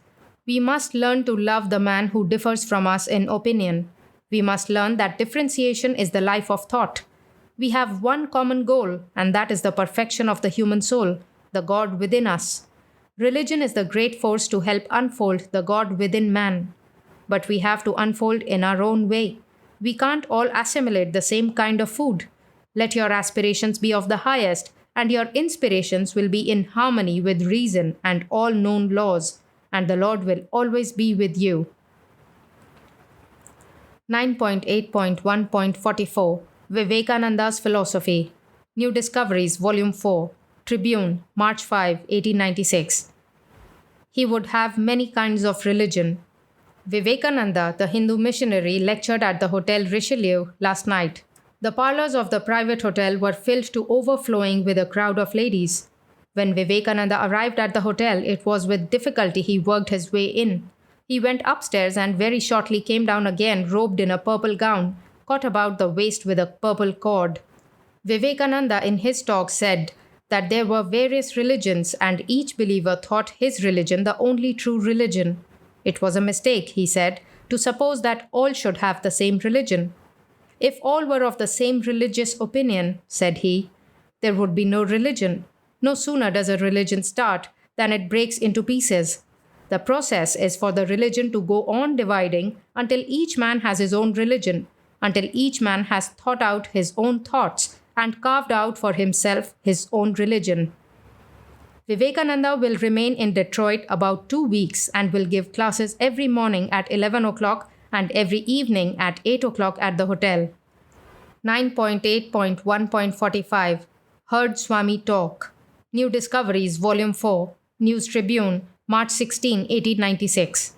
Vivekananda lectured in Temple Beth El. Spoke on the ideal of a universal religion. He will probably leave Tuesday. Temple Beth El was crowded to the doors last night when Swami Vivekananda delivered his address upon the ideal of a universal religion. The time announced for the service was 8 o'clock, but the congregation began to assemble at the temple early in the evening so that the doors had to be opened at 6:25 p.m. They were closed at 7 o'clock, and the hundreds that arrived after that time had to be turned away. We all hear about universal brotherhood and how societies stand up and want to preach this. But to what does it amount? As soon as you make a sect, you protest against equality, and thus it is no more, said Swami.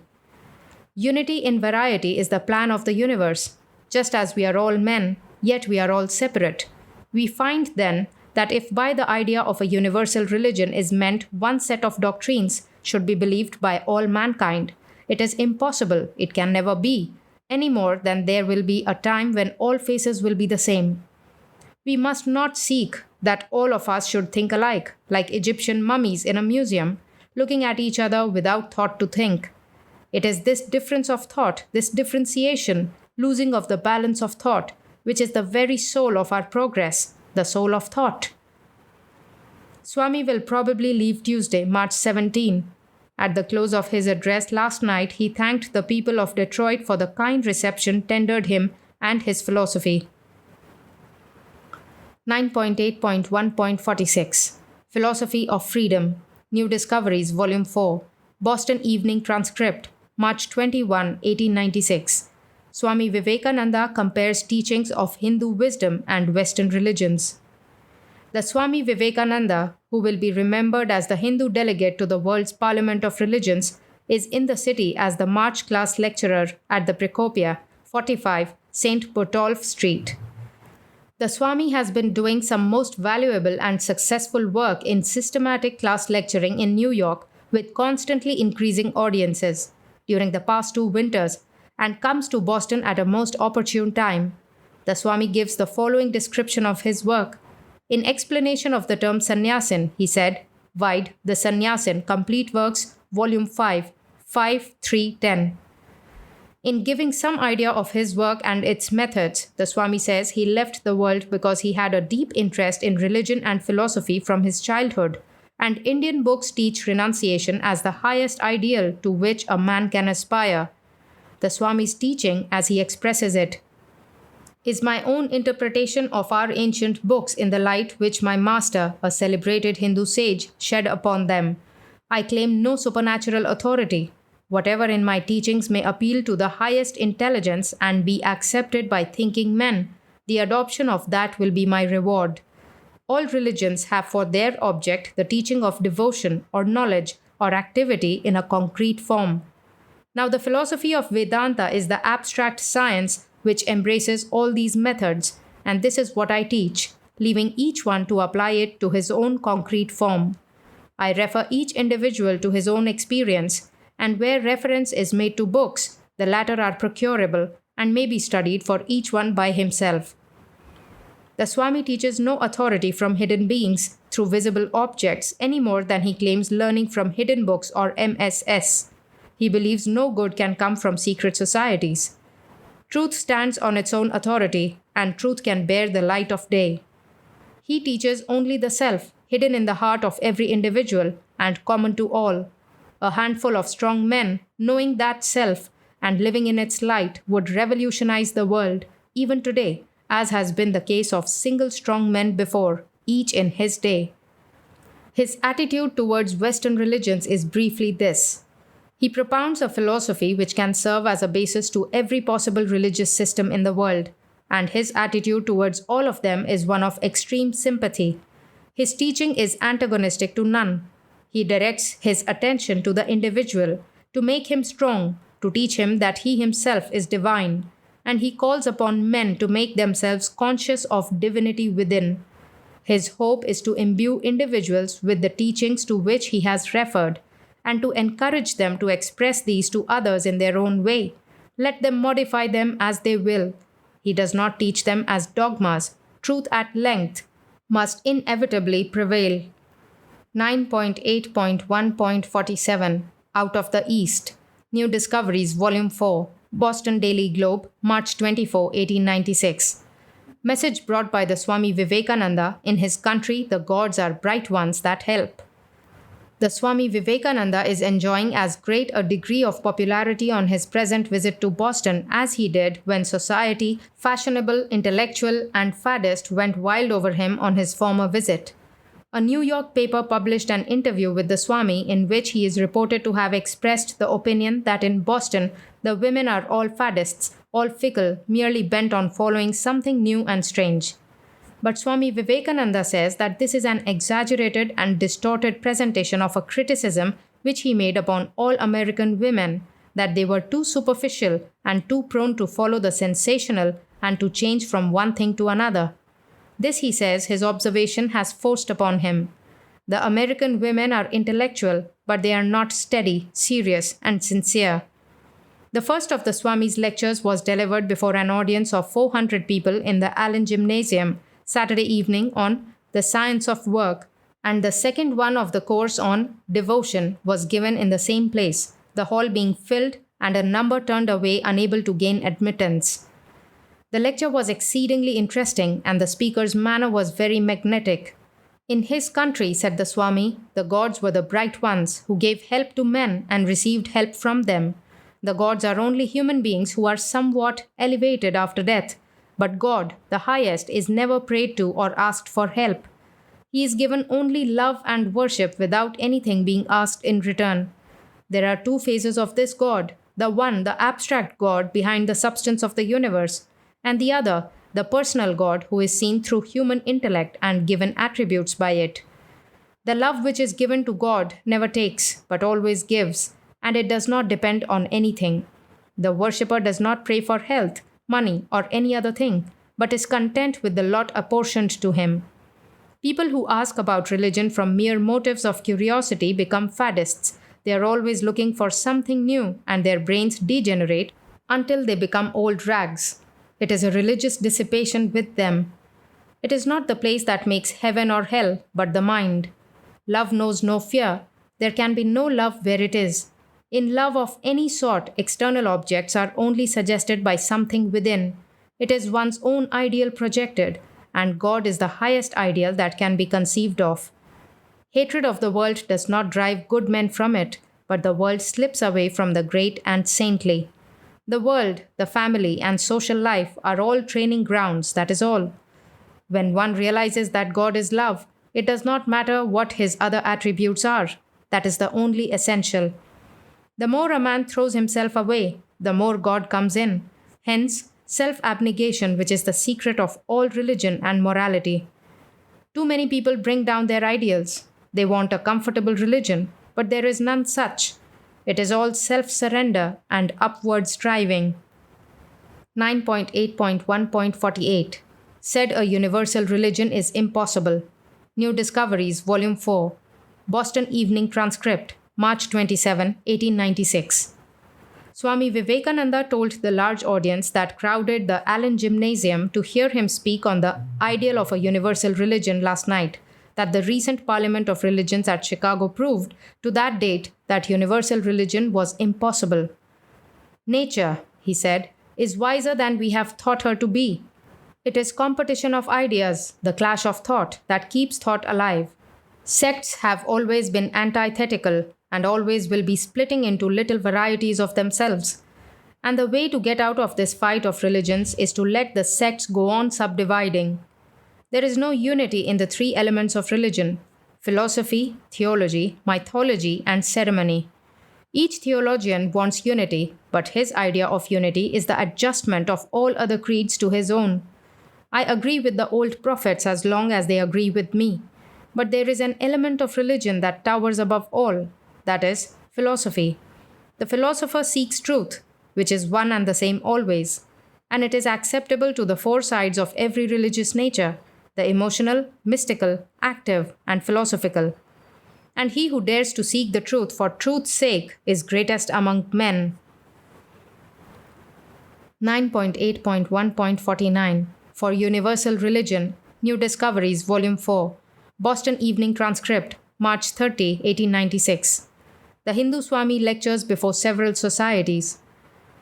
The Swami Vivekananda has, during the past few days, conducted a most successful work in connection with the Precopia.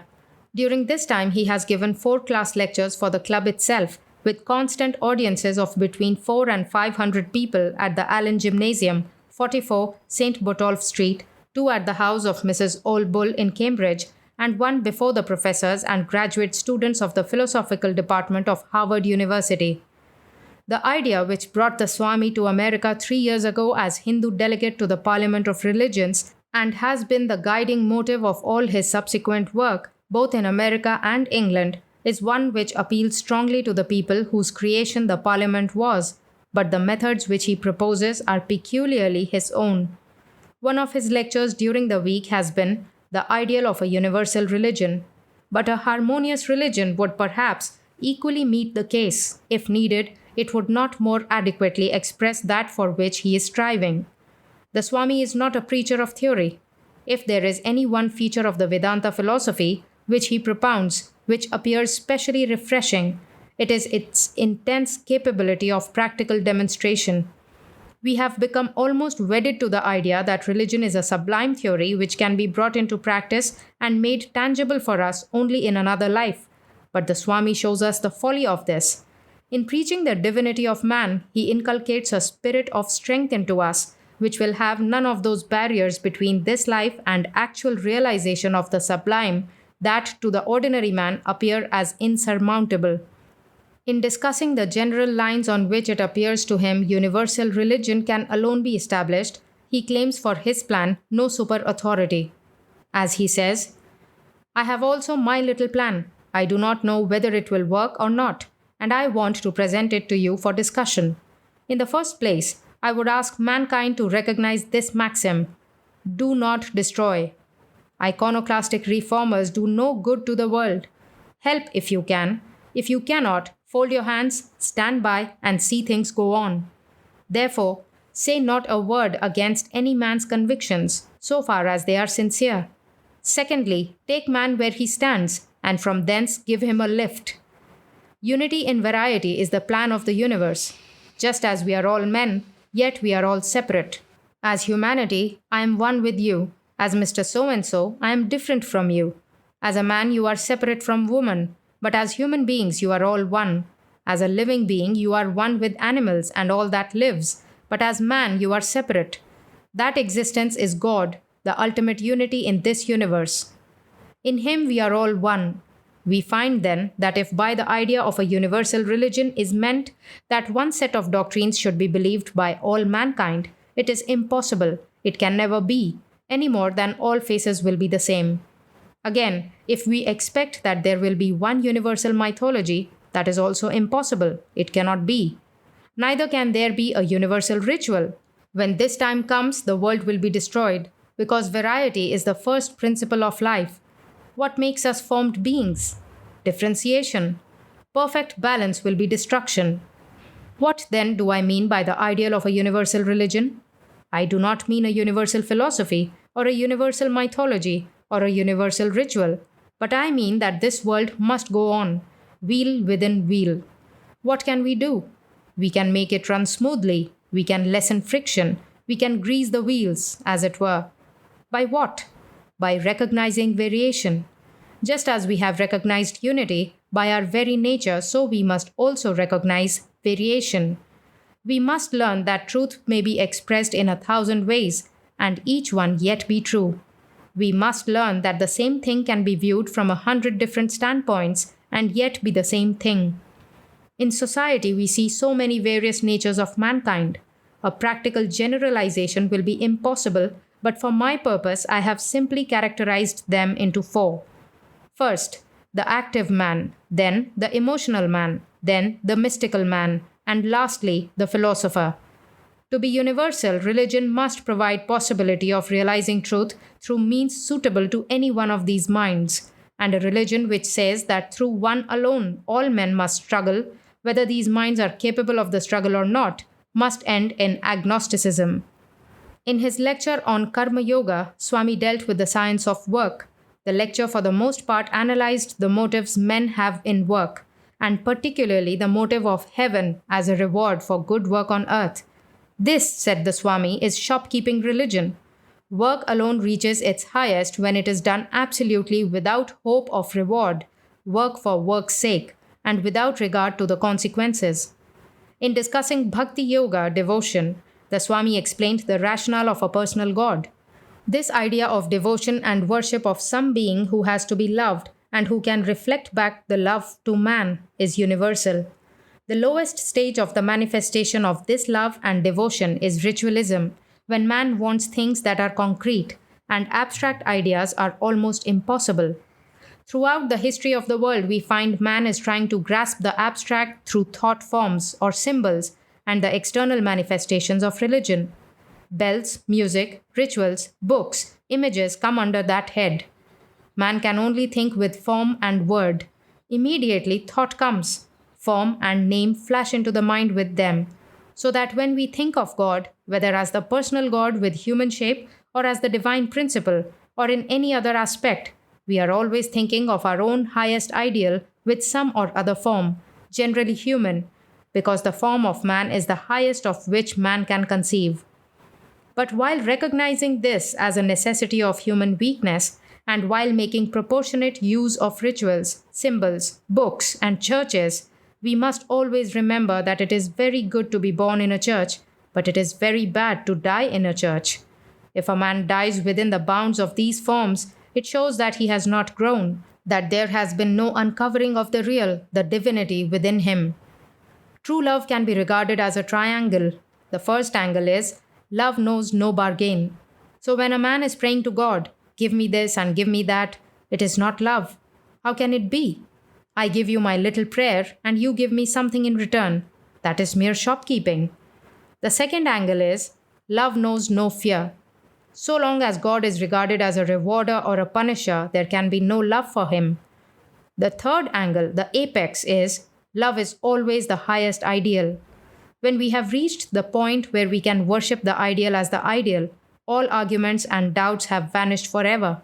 The ideal can never escape, because it is part of our own nature.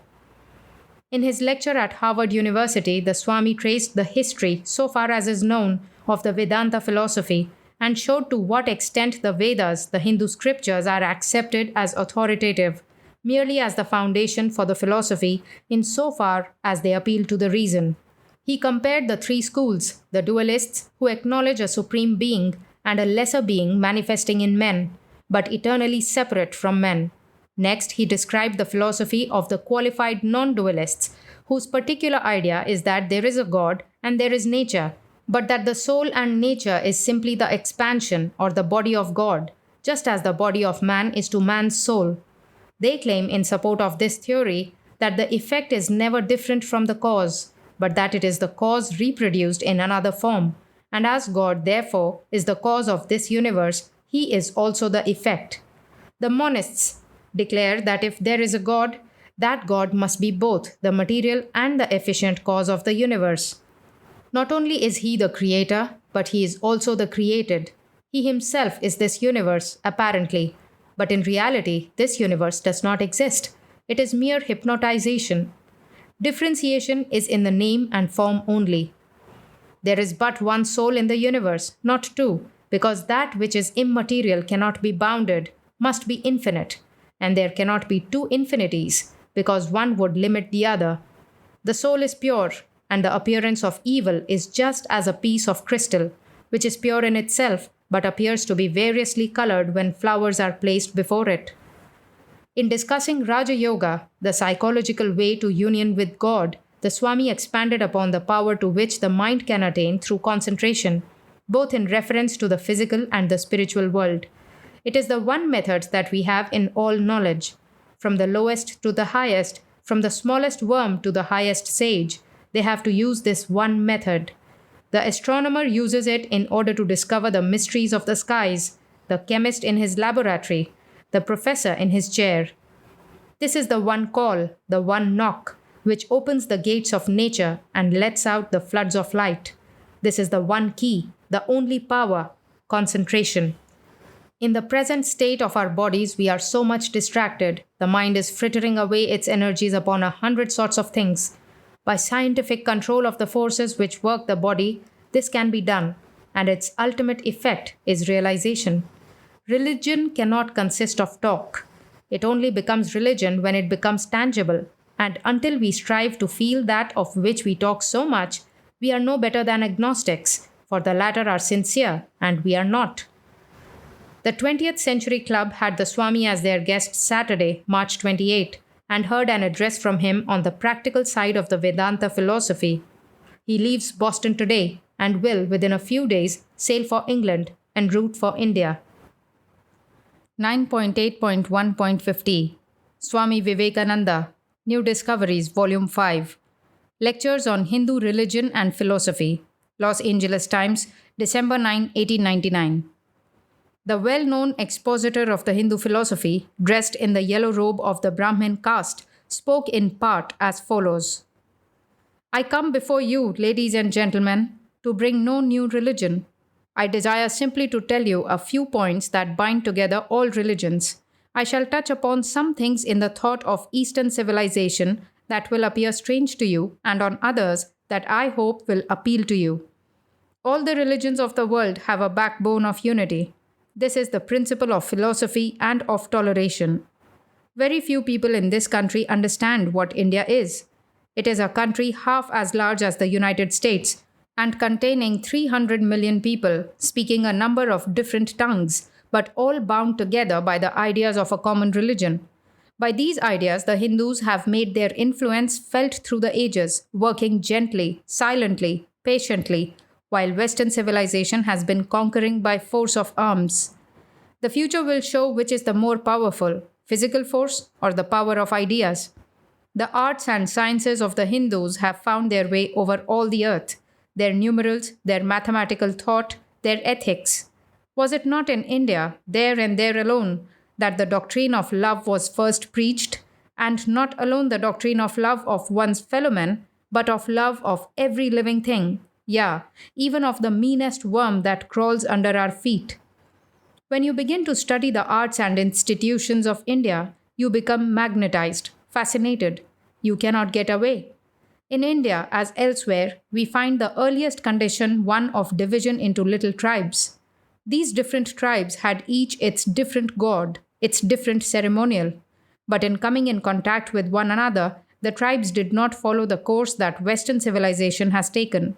They did not persecute each other because of these differences, but endeavored to find the germs of common ideas in all the religions. And from this endeavor arose the habit of toleration, which is the keynote of the Indian religion. Truth is one, can be but one, though it may be expressed in different language. Another great difference between Eastern and Western religion lies in the reception of a philosophical and scientific view of the universe. In the West, agnosticism has been growing in late years, and with the loss of a hope in individual immortality, which the Westerner is always desiring and seeking, a note of despair has crept into Western thought. Ages ago, the Hindu realized that the universe was one of law, and that under law all change. Therefore, an imperishable individuality is an impossibility. But this thought is not one of despair to the Hindu. On the contrary, and this is what the Westerner can least understand of Eastern thought, he longs for freedom, for release from the thraldom of the senses, from the thraldom of pain and the thraldom of pleasure. Western civilization has sought a personal God and despaired at the loss of belief in such. The Hindu too has sought, but God cannot be known to the external senses. The infinite, the absolute, cannot be grasped. Yet, although it eludes us, we may not infer its non existence. It exists. What is it that cannot be seen by the outward eye? The eye itself. It may behold all other things, but itself it cannot mirror. This then is the solution. If God may not be found by the outer senses, turn your eye inward and find in yourself the soul of all souls. Man himself is the all. I cannot know the fundamental reality because I am that fundamental reality. There is no duality. This is the solution of all questions of metaphysics and ethics.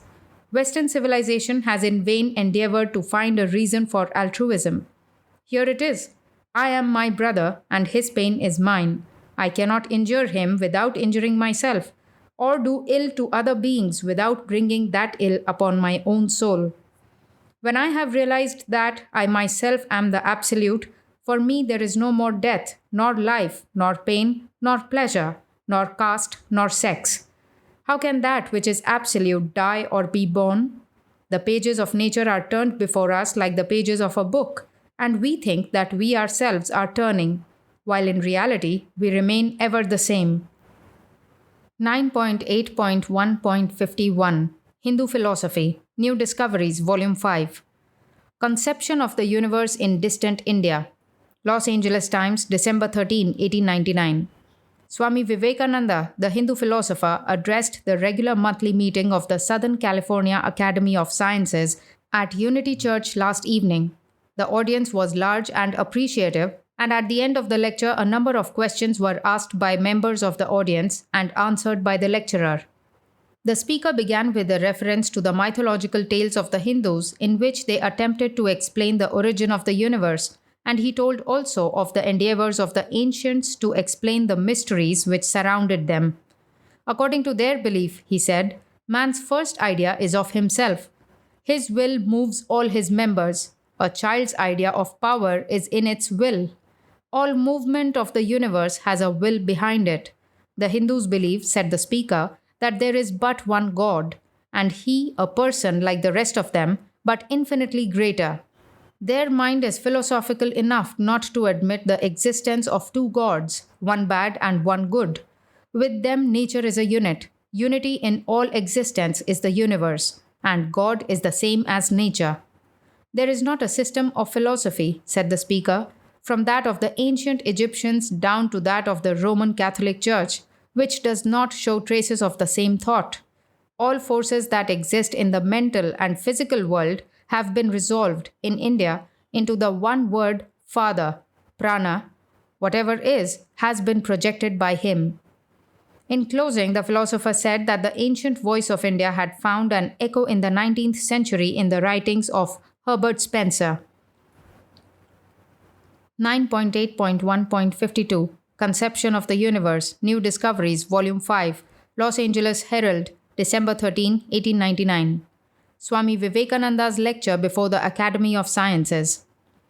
Unity Church was filled last evening with a large audience to hear the Swami Vivekananda, a native of India, lecture on the cosmos, or the Veda conception of the universe, under the auspices of the Southern California Academy of Sciences. In introducing his subject, the speaker reviewed the mythology of the flood, which among the Babylonians, Egyptians, Assyrians, and other races is similar to the story of the Hebrew scriptures, showing that all held a similar belief concerning the creation of the universe. In the worship of the sun and the forces of nature, we see the attempts of ancient peoples to explain the mysteries surrounding them. Man's first idea of force was himself. When a stone fell, he saw no force in it, but the will behind it, and he conceived the idea that the whole universe was moved by force of wills. Gradually, these wills became one, and science begins to rise. Gods begin to vanish, and in their place comes oneness. And now God is in danger of being dethroned by modern science. Science wants to explain things by their own nature and make the universe self-sufficient. Wills gradually began to disappear, and in their place comes will. This was the process of development in all the nations of the world, and so it was in India. Their ideas and gods were pretty much the same as those of other lands, only in India they did not stop there. They learned that life alone can produce life, and that death can never produce life. In our speculations about God, we have got to monotheism. Everywhere else, speculation stops there. We make it the be-all and end-all of everything. But in India, it does not stop there. A gigantic will cannot explain all this phenomena we see around us. Even in man, there is something back of the will. In so common sense a thing as the circulation of the blood, we find will is not the motive power. We have conceived God as a person like ourselves, only infinitely greater. And because there is goodness and mercy and happiness in the world, there must be a being possessing these attributes, but there is also evil. The Hindu mind is too philosophical to admit the existence of two gods, one good and one bad. India remained true to the idea of unity. What is evil to me may be good to someone else. What is good to me may be evil to others. We are all links in a chain. Hence comes the speculation of the Upanishads, the religion of 300 million of the human race. Nature is a unit, unity is in all existence, and God is the same as nature. This is one of the Indian speculations known to all the world outside of India. There is not a system of religion or philosophy in the world that does not show the influence of India's speculation, even to the Catholic Church. The conservation of energy, considered a new discovery, has been known there by the name of Father, Prana. Whatever comes from the Father, Brahma, Prana, must energize on something, and that they say is an invisible ether. Brahma, Prana, vibrating on ether, the solid, the liquid, the luminous, it is all the same ether. The potentiality of everything is there. In the beginning of the next period, Brahma, Prana will begin to vibrate more and more. Thus, this speculation of India's scriptures is very similar to modern science. The same idea is taken up by modern evolution. Even our bodies, different only in dignity, are links in the same chain. In one individual, the possibilities of every other individual are there.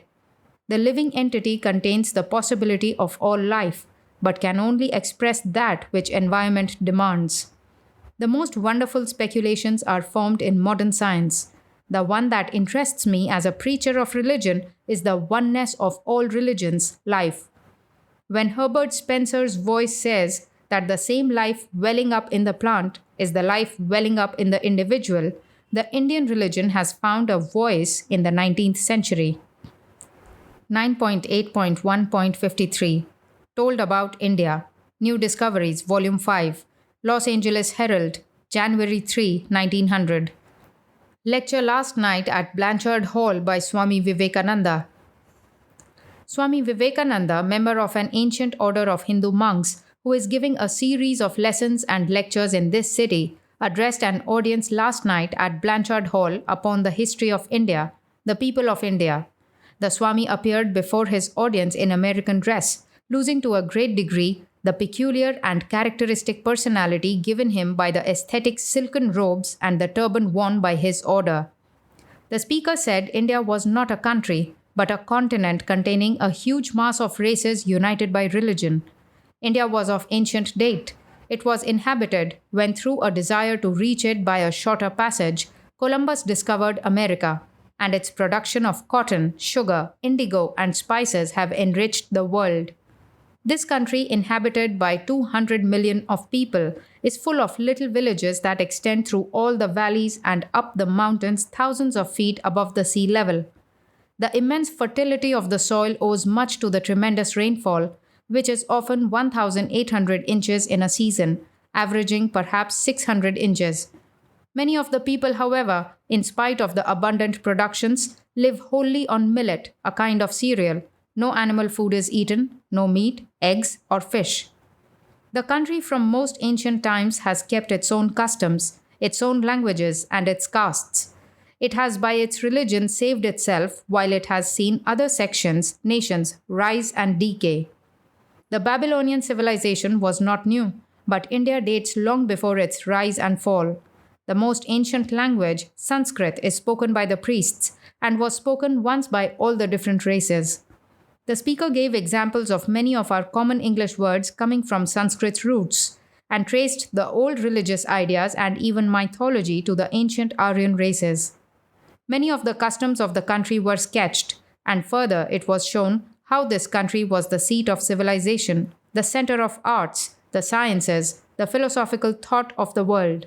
India have saved themselves by making a wall around themselves by making the castes absolute.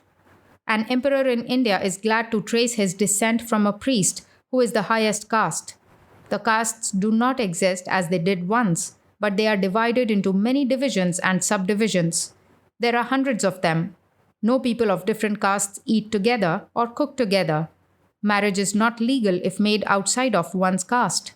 The intricacy of the laws of caste is very great and branch out into the minutest detail, may belong to the same caste. Shoes are not allowed to be worn as they are made from the skin of an animal. The women pay even more attention to these details than the men.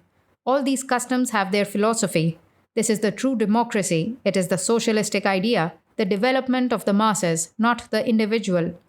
The speaker closed with comparing the position of women in India with that of this country.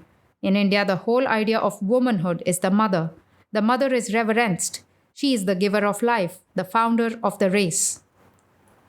9.8.1.54 The Religious Legends of India. New Discoveries, Volume 5. Los Angeles Times, January 17, 1900. The Swami. Clad in his maroon robe, Swami Vivekananda addressed a small audience composed mostly of women at the Shakespeare Club this evening, January 16. He gave an account of the religious legends of Brahmanism, which are embodied in the daily lives of the Hindus, of the origin of Shiva, and his surrender to the pure spirit of his wife, today the mother of all India, whose worship is carried to such an extent that no female animal can be killed. Vivekananda quoted freely from the Sanskrit, translating as he went along. 9.8.1.55 The Science of Yoga. New Discoveries, Volume 5. Los Angeles Herald, January 26, 1900. Swami Vivekananda, the Oriental seer, lectured at the Shakespeare Club this morning, Thursday, January 25, on the science of yoga. He said that there is no difference in kind between anything in nature, but that all difference are of degree merely. The mind is the supreme power, the motor of the world. 9.8.1.56 Swami Vivekananda at the Los Angeles home. New Discoveries, Volume 5. Unity, February 1900. We had 8 lectures at the home by the Swami, and all were intensely interesting, though a few malcontents complained because he did not give some shortcuts into the kingdom of heaven and show an easy way to the attainment of mental powers. Instead, he would say, "Go home and promise yourself that you will not worry for a whole month, even though the maid breaks all your best china." There is combined in the Swami Vivekananda the learning of a university president, the dignity of an archbishop, With the grace and winsomeness of a free natural child, getting on the platform without a moment's preparation, he would soon be in the midst of his subject, sometimes becoming almost tragic as his mind would wander from deep metaphysics to the prevailing condition in Christian countries today, who go and seek to reform Filipinos with the swords in one hand and the Bible in the other, or in South Africa allow children of the same father to cut each other to pieces. To contrast this condition of things, he described what took place during the last famine in India, where men would die of starvation beside their cattle rather than stretch forth a hand to kill. Will Unity readers remember the 50 million Hindus who are starving today and send them a blessing? Instead of trying to give much of what we heard from the Swami direct, I will append a few of the sayings of his master, Ramakrishna, that will better indicate the nature of his teaching. His chief aim seems to be to encourage people in living simple, quiet, wholesome lives, that the life shall be the religion, not something separate and apart. To the true mother he gives the highest place, counting her as more to be esteemed than those who simply run around teaching. Anyone can talk, he said, but if I had to look after a baby, I could not endure existence for more than 3 days. Frequently he would speak of the mother as we speak of the father, and would say, the mother will take care of us, or the mother will look after things.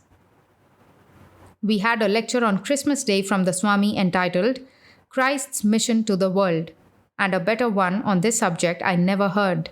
No Christian minister would have presented Jesus as a character worthy of the greatest reverence more eloquently or more powerfully than did this learned Hindu, who told us that in this country, on account of his dark skin, he has been refused admission to hotels, and even barbers have sometimes objected to shave him.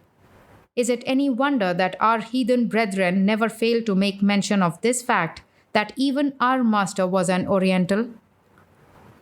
9.8.1.57 Hindu Monk Lectures, New Discoveries, Volume 5, San Francisco Chronicle, February 24, 1900. Swami Vivekananda's topic is The Idea of Universal Religion. At Golden Gate Hall last evening, Swami Vivekananda, a Hindu monk, entertained an audience for an hour and a half with his lecture on The Idea of Universal Religion.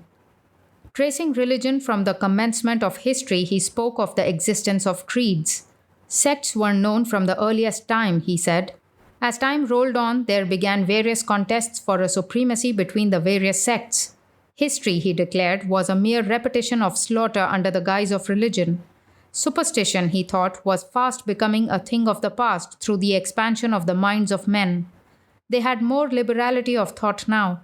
They were deeper students of philosophy, and through the principles of true philosophy only could religion in its deepest form be found. Until men could accord to others the right of free belief on all subjects and be willing to believe truth under whatever form it might appear, no universal religion would be manifest to the world, he declared. It would never be promulgated by any society, but would grow instinctively as the intellect of man developed. 9.8.1.58 Vedantism and What It Is and What It Is Not. New Discoveries, Volume 5. Lecture of Swami Vivekananda on the Religion of the Hindus. Oakland Tribune, February 26, 1900. It is the only creed, he says, that can be taught without lies and without compromise. The claims of the Brahmin religion, or Vedantism, on the modern world were presented tonight at the Congress of Religions in the First Unitarian Church by Swami Vivekananda, a remarkably eloquent expounder of that faith. To his auditors tonight, he explained Vedantism as the religion of the Vedas, or ancient Hindu books, which, he asserted, is the mother of religion. It may seem ridiculous how a book can be without beginning or end, he said, but by the Vedas, no books are meant. They signify the accumulated treasury of spiritual laws discovered by different persons in different times. The Hindu believes he is a spirit. Him the sword cannot pierce, him the fire cannot burn, him the water cannot melt, him the air cannot dry. He believes every soul is a circle whose circumference is nowhere, but whose center is located in a body. Death means the change of this center from body to body. We are the children of God. Matter is our servant. Vedantism is a sort of rebellion against the mockery of the past. Some men are so practical that if they know that by chopping off their heads they could get salvation, there are many who would do so. That is all outward. You must turn your eyes inward to learn what is in your soul. Soul is spirit omnipresent. Where does the soul go after death? Where could the earth fall to? Where can the soul go? Where is it not already? The great cornerstone of Vedantism is the recognition of self.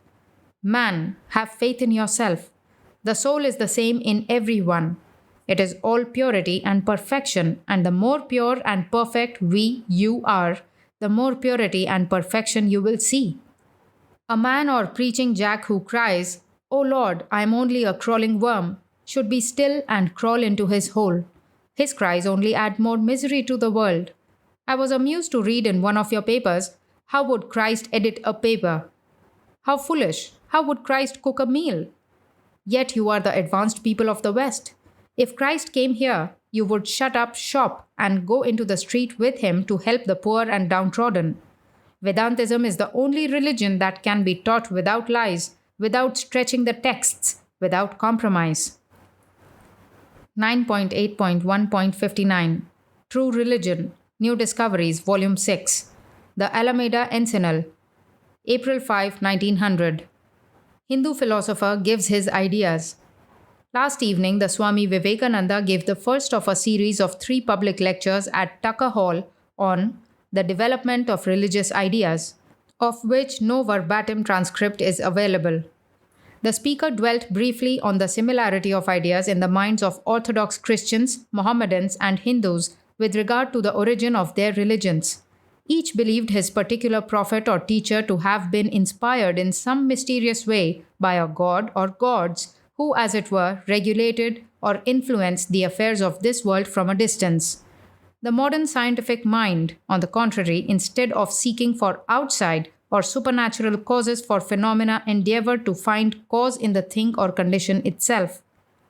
While at first glance this method of investigation might seem to take from religion some of its vital elements, yet in reality it resulted in man finding that the spiritual attributes of deity and the states of mind producing heaven and hell were all within himself.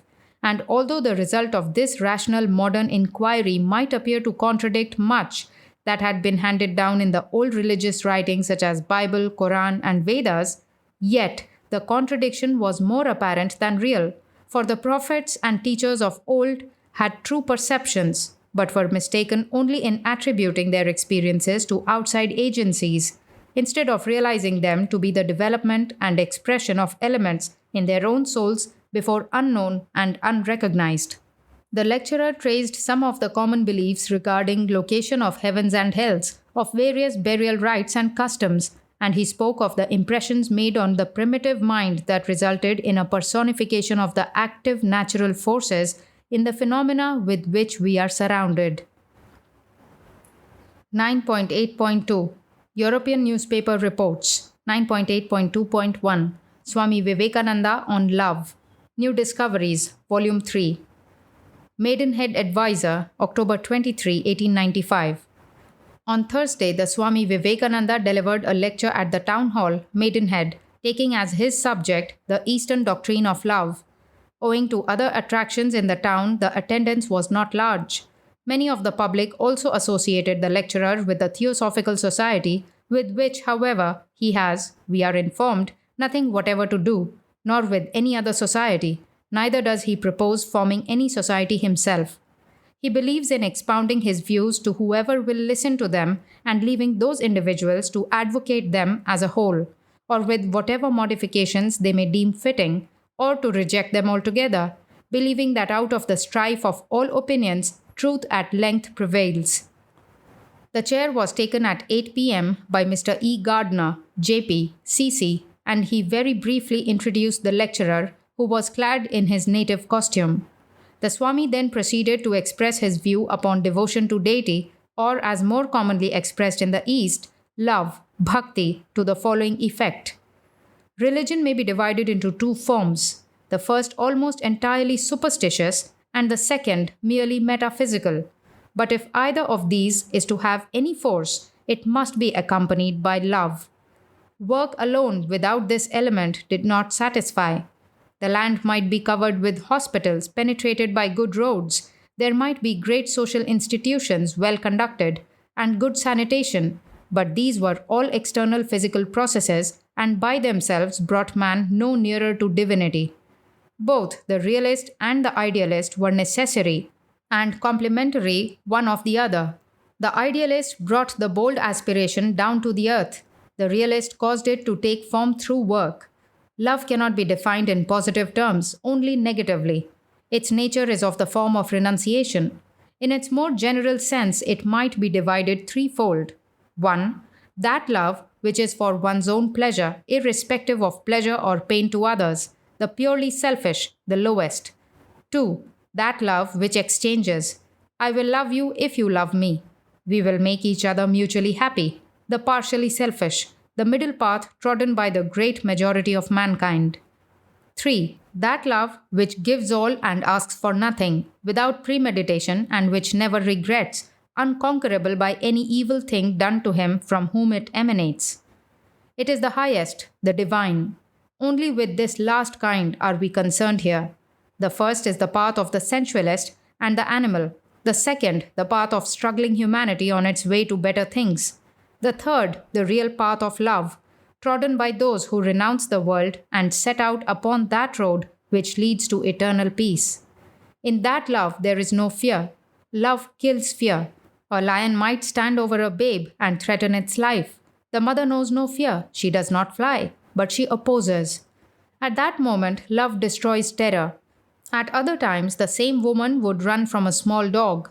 A fierce Mohammedan warrior went to a garden to pray. In the same garden, a girl had appointed to meet her lover. The warrior lay prostrate on his face according to the prescribed form of his religion. At that moment, the girl espied her lover, and with joy rushing to meet him, trod upon the prostrate form. He jumped up and laying hand upon his sword, would have slain the girl. How dare you, cried he, vile wench, disturb my worship, my devotion to God with your base feet? Worship, devotion, cried the girl. You do not know what they are.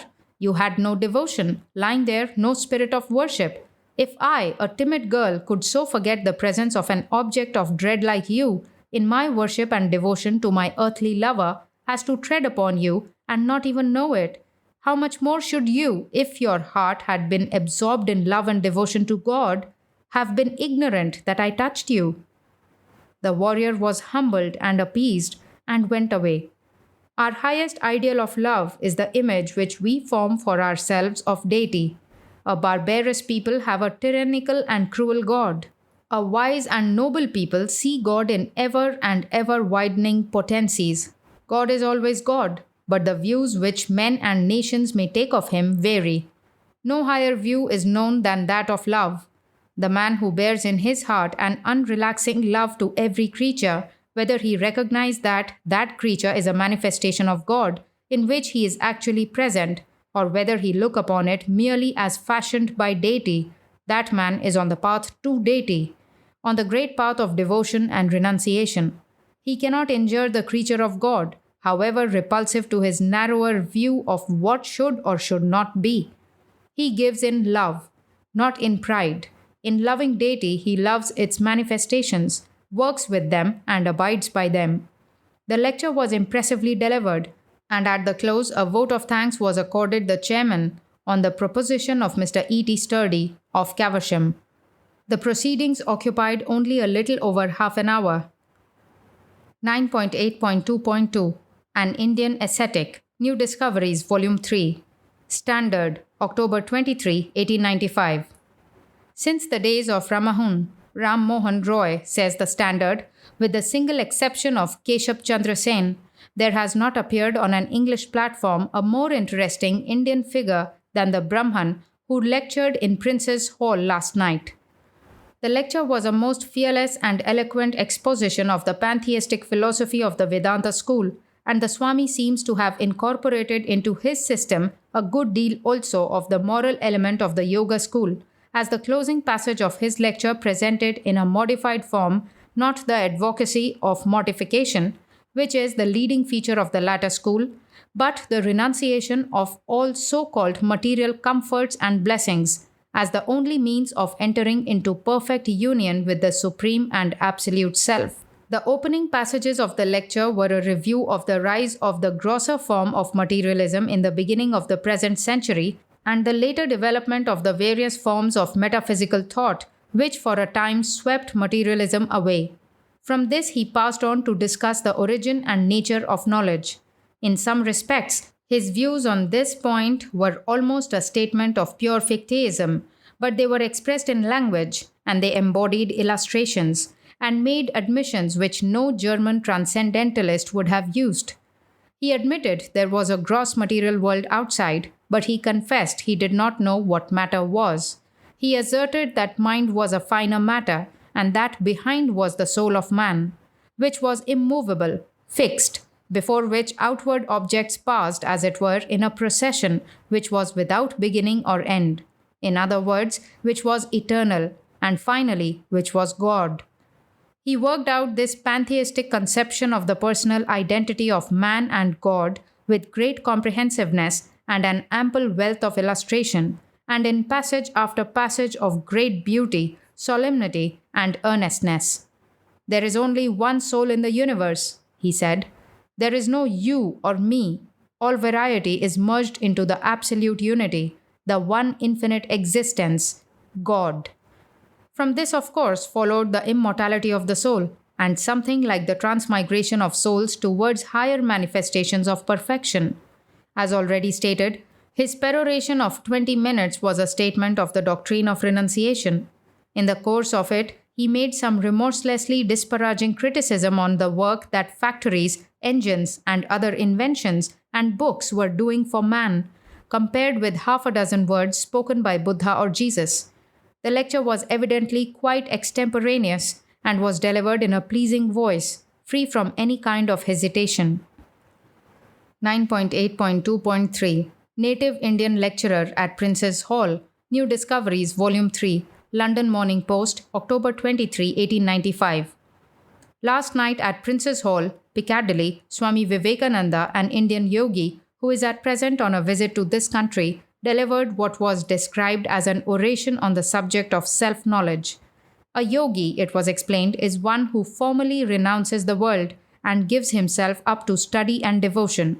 Swami Vivekananda originally left his native land for the purpose of giving his interpretation of the Vedanta philosophy at the Parliament of Religions, which was held 2 years ago at Chicago, and since that time he has been engaged in delivering lectures on the same subject in America.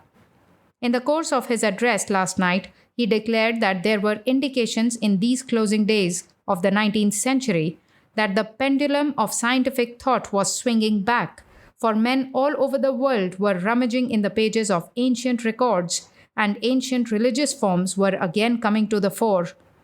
To many, this seemed to be a case of degeneration, while others regarded it as one of those outbursts of superstition which periodically visited society. But to the scientific student, there was in the present state of things a prognostication of grand future benefit.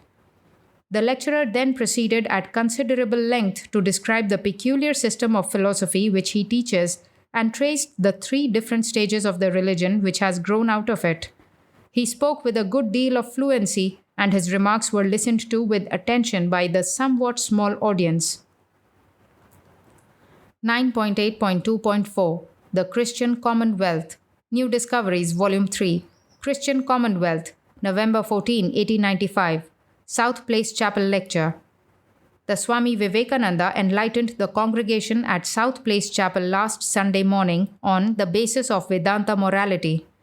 The Swami explained that in the system of morality which he was expounding, actions were not inspired by any hope of reward, here or hereafter, nor by any fear of punishment in this world or in the beyond. We must work simply from the impetus within, work for work's sake, duty for duty's sake. This idea of morality is claimed to be superior to the religion of Jesus, and so has beguiled some so-called Christians into Buddhism or other Eastern philosophies. But the essence of true Christianity is that if your actions are inspired by the heavenly kingdom within you, paradise will be the result, whereas if you act in harmony with the devil's kingdom without you, will land in perdition. The genuine Christian does not, as the Swami seemed to suggest, act for the purpose of evading punishments, but at the same time, he sees the ultimate consequences of all actions. 9.8.2.5 An Universal Religion. New Discoveries, Volume 3. The Queen, The Ladies' Newspaper, November 23, 1895. Mrs. Hervey's first autumn at home took place last Saturday at Queen's House, when the Indian yogi or ascetic Swami Vivekananda, Buddhist delegate at the Parliament of Religions at Chicago in 1893, discussed in a liberal spirit and not without humor the chances and the charms of an universal religion. He showed that the underlying principles of all the great religions of the world resembled one another, and amongst the great prophets he placed the Christian Redeemer very high, implying, however, that his teaching was little borne out sometimes by his professed followers. There was no radical impossibility of reconciliation between sects, now biting and devouring each other from the best motives, if charity and sympathy were carried into the kiosk, the temple, and the church.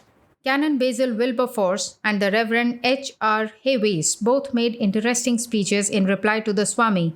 The guests numbered 150. 9.8.2.6 Education, New Discoveries, Volume 4. Daily Chronicle, May 14, 1896. The Sesame Club. At a meeting of the Sesame Club on Tuesday night, May 12, the chairman, Mr. Ashton Johnson, said he regretted to announce that Mrs. Norman was too unwell to be present to open, as announced, a debate on "Should we return to the land?" An address was accordingly given by Swami Vivekananda on the subject of education, in which he urged that no one could obtain intellectual greatness until he was physically pure. Morality gave strength. The immoral were always weak and could never raise themselves intellectually, much less spiritually. Directly as immorality began to enter the national life, its foundations commenced to rot. As the lifeblood of every nation was to be found in the schools, where boys and girls were receiving their education, it was absolutely essential that the young students should be pure, and this purity must be taught them. 9.8.2.7 Spiritualism and the Vedanta Philosophy. New Discoveries, Volume 4. Light, July 4, 1896. When first we heard that the Swami Vivekananda was coming to London to expound the Vedanta philosophy, we were hopeful that his teaching would not only confirm the faith of spiritualists, but might also add to their number. We hoped this because the very essence of the Hindu philosophy is that man is a spirit and has a body, and not that man is a body and may have a spirit also, which is as far as many a Western mind can reach. It has been the glorious privilege of our modern spiritualism to prove by actual demonstration the existence of spirit apart from flesh, and it would, therefore, seem reasonable to look for cooperation on the part of the exponents of the Vedanta philosophy and the supporters of spiritualism.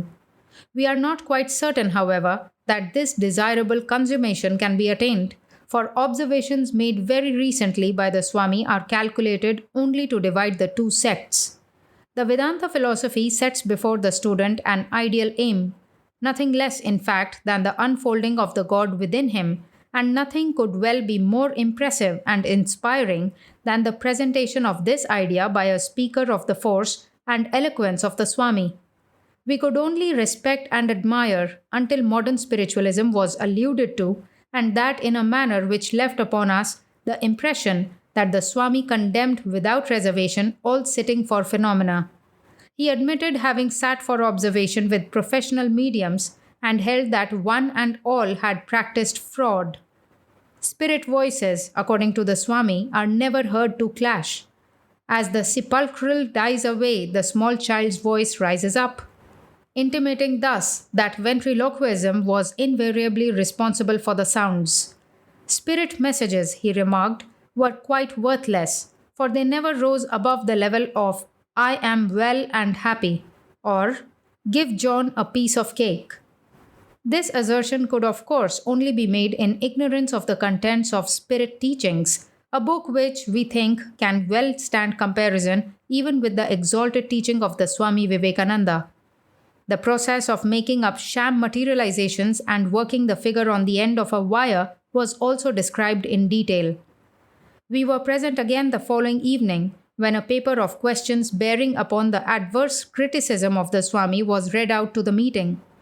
Some 30 minutes were then passed in qualifying and explaining his remarks of the night before, and to our deep satisfaction, the Swami not only confessed his belief in the possibility of spirits communicating with mortals, but even expressed his conviction that at times spirits of a high grade visited earth in order to assist mankind.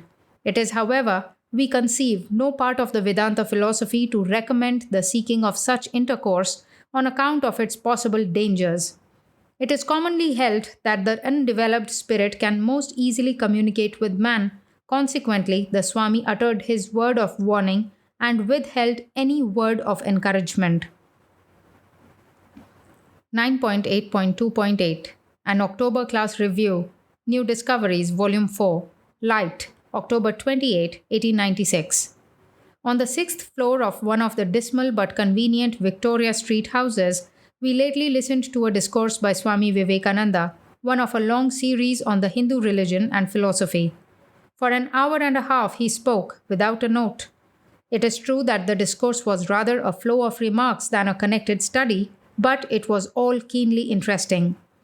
The subject in the main was the Vedas, but we got excursions upon evolution, modern science, idealism and realism, the supremacy of spirit, and on the whole we gathered that the speaker was a preacher of the universal religion of spiritual ascendancy and spiritual harmony.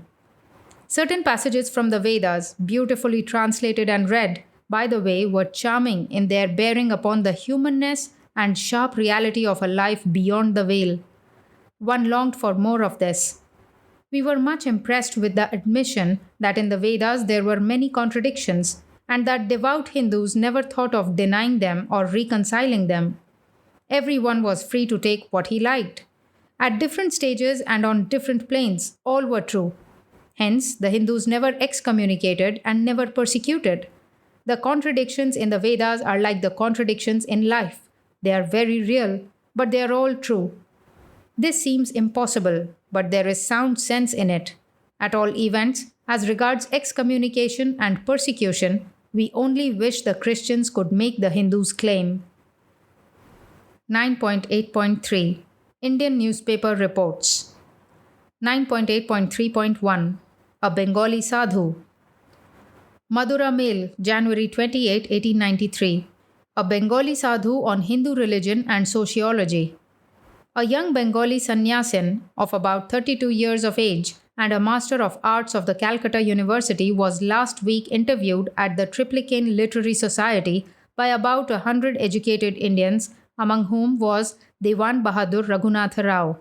A summary of what was stated by the Sadhu is published by the Indian Social Reformer, from which we make the following extracts. The Vedic religion. The perfect religion is the Vedic religion. The Vedas have two parts, mandatory and optional. The mandatory injunctions are eternally binding on us. They constitute the Hindu religion. The optional ones are not so. These have been changing and been changed by the rishis to suit the times. The Brahmins at one time ate beef and married Sudras. A calf was killed to please a guest. Sudras cooked for Brahmins.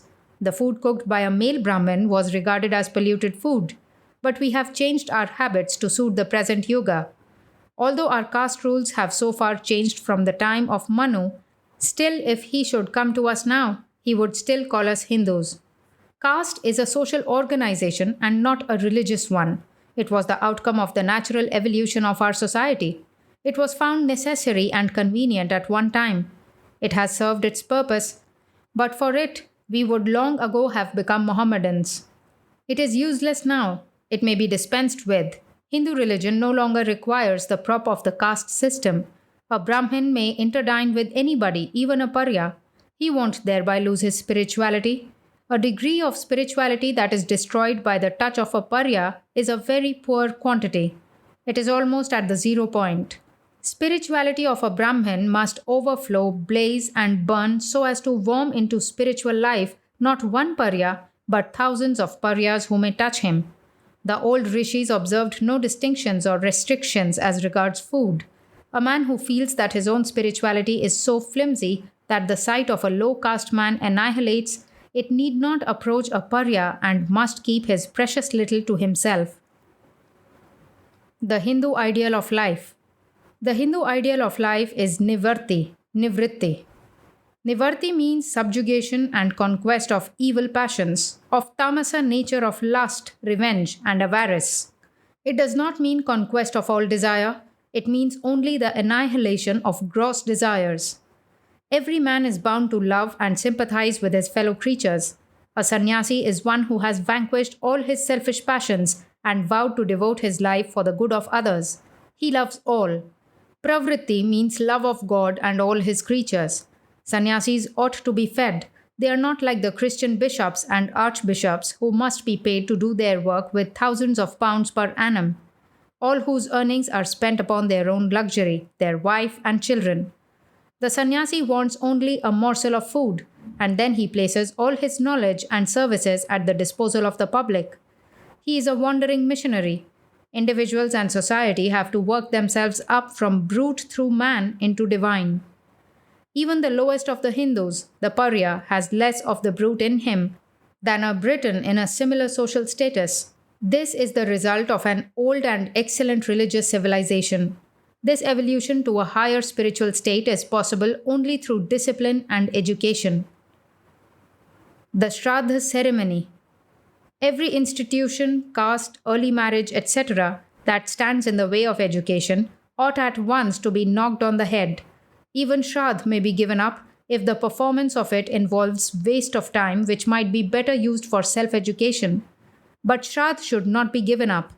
The meaning of the mantras is very edifying. The mantras depict the suffering and care undergone by our parents on our behalf. The performance of it is an honor paid to the memory of the sum total of the spirit of our forefathers, whose virtues we inherit. Shraddh has nothing to do with one's salvation. Yet, no Hindu who loves his religion, his country, and his past great men should give up Shraddh. The outward formalities and the feeding of the Brahmins are not essential. We have no Brahmins in these days worthy of being fed on Shraddh days. The Brahmins fed ought not to be professional eaters, but Brahmins who feed disciples gratis and teach them true Vedic doctrines. In these days, Shraddh may be performed mentally. Education of women. The jealous guardianship of our women shows that we Hindus have declined in our national virtues, that we reverted to the brutal state. Every man must so discipline his mind as to bring himself to regard all women as his sisters or mothers. Women must have freedom to read, to receive as good an education as men. Individual development is impossible with ignorance and slavery. Emancipation of the Hindus. Through the slavery of 1,000 years, Hindus have at present degenerated. They have forgotten their own self-respect. Every English boy is taught to feel his importance. He thinks that he is a member of a great race, the conquerors of the earth. The Hindu feels from his boyhood just the reverse, that he is born to slave. We can't become a great nation unless we love our religion and try to respect ourselves and respect our countrymen and society. The Hindus of modern times are generally hypocrites. They must rise and combine the faith in the true Vedic religion with a knowledge of the political and scientific truths of the Europeans. The evils of caste seem to be more prevalent in the south than in Bengal. In Bengal, a Brahmin uses the water touched by the Shudras, but here the Shudra is kept at a great distance by the Brahmin. There are no Brahmins in the Kali Yuga. The Paryas, our fellow beings, ought to be educated by the higher castes, must truths of the Hindu religion, and be Brahmins. The first duty of a Brahmin is to love all. There must first be an amalgamation of the Brahmins, then of all the Dvijas, and then of the Dvijas and Shudras. 9.8.3.2 The Parliament of Religions. Vivekananda in Indian Newspapers by H.R. Hervees. The Indian Mirror from the Daily Chronicle, November 28, 1893. Vivekananda, the popular Hindu monk whose physiognomy bore the most striking resemblance to the classic face of the Buddha, denounced our commercial prosperity, our bloody wars, and our religious intolerance, declaring that at such a price the mild Hindu would have none of our vaunted civilization. You come, he cried, with the Bible in one hand and the conqueror's sword in the other. You, with your religion of yesterday to us, who were taught thousands of years ago by our rishis, precepts as noble and lives as holy as your Christ's. You trample on us and treat us like the dust beneath your feet. You destroy precious life in animals. You are carnivores. You degrade our people with drink. You insult our women. You scorn our religion. In many points like yours, only better because more humane. And then you wonder why Christianity makes such slow progress in India. I tell you, it is because you are not like your Christ, whom we could honor and reverence. Do you think if you came to our doors like him, meek and lowly, with a message of love, living and working and suffering for others as he did, we should turn a deaf ear? Oh no, we should receive him and listen to him, and as we have done our own inspired rishis, teachers. 9.8.3.3 Parliament of Religions in Chicago. Vivekananda in Indian newspapers. The Indian Mirror, December 7, 1893. Hindu criticizes Christianity. Mr. Vivekananda says religion of the Vedas is religion of love. Vivekananda says Christianity is intolerant. Dr. Noble presided at the afternoon session. The hall of Columbus was badly crowded. Dr. Noble then presented Swami Vivekananda, the Hindu monk, who was applauded loudly as he stepped forward to the center of the platform. He wore an orange robe, bound with a scarlet sash, and a pale yellow turban. The customary smile was on his handsome face, and his eyes shone with animation. Said he, "We who come from the East have sat here on the platform day after day, and have been told in a patronizing way that we ought to accept Christianity because Christian nations are the most prosperous. We look about us, and we see England, the most prosperous Christian nation in the world, with her foot on the neck of 250 million of Asiatics. We look back into history and see that the prosperity of Christian Europe began with Spain. Spain's prosperity began with the invasion of Mexico. Christianity wins its prosperity by cutting the throats of its fellowmen. At such a price, the Hindu will not have prosperity. I have sat here today, and I have heard the height of intolerance. I have heard the creed of the Muslim applauded, when today the Muslim sword is carrying destruction into India. Blood and the sword are not for the Hindu, whose religion is based on the law of love." When the applause had ceased, Mr. Vivekananda went on to read his paper, a summary of which follows: Wide Paper on Hinduism, Complete Works, Volume 1, 113. 9.8.3.4 On Christian Conversion. Vivekananda in Indian newspapers. The Indian Mirror, June 14, 1894. There has been some lively correspondence between Swami Vivekananda and a retired Christian missionary on the work and prospects of Christianity in India. Among other things, the Swami is reported to have said that the way of converting is absolutely absurd. Missionary doctors do no good because they are not in touch with the people. They accomplish nothing in the way of converting, although they may have nice, sociable times among themselves. The reverend gentleman took exception to the words, maintaining that speaking the vernaculars well, nobody of foreigners understands and sympathizes with Indians better than missionaries. The missionaries are undoubtedly good and well-meaning people, but we think the statement of the Swami that they are seldom in touch with the people is not without foundation. With the revival of Hinduism manifested in every part of the country, it is doubtful whether Christianity will have any sway over the Hindus. The present is a critical time for Christian missions in India. The Swami thanked the missionary for calling him his fellow countryman. "This is the first time," he wrote, "any European foreigner, born in India though he be, has dared to call a detested native by that name, missionary or no missionary. Would you dare call me the same in India?" 9.8.3.5 The Central Idea of the Vedas. Vivekananda in Indian newspapers. The Indian Mirror, July 20, 1894. Swami Vivekananda explained in America the central idea of the Vedas as follows: I humbly beg to differ from those who see in monotheism, in the recognition of a personal God, apart from nature, the acme of intellectual development. I believe it is only a kind of anthropomorphism which the human mind stumbles upon in its first efforts to understand the unknown. The ultimate satisfaction of human reason and custom lies in the realization of that universal essence which is the all.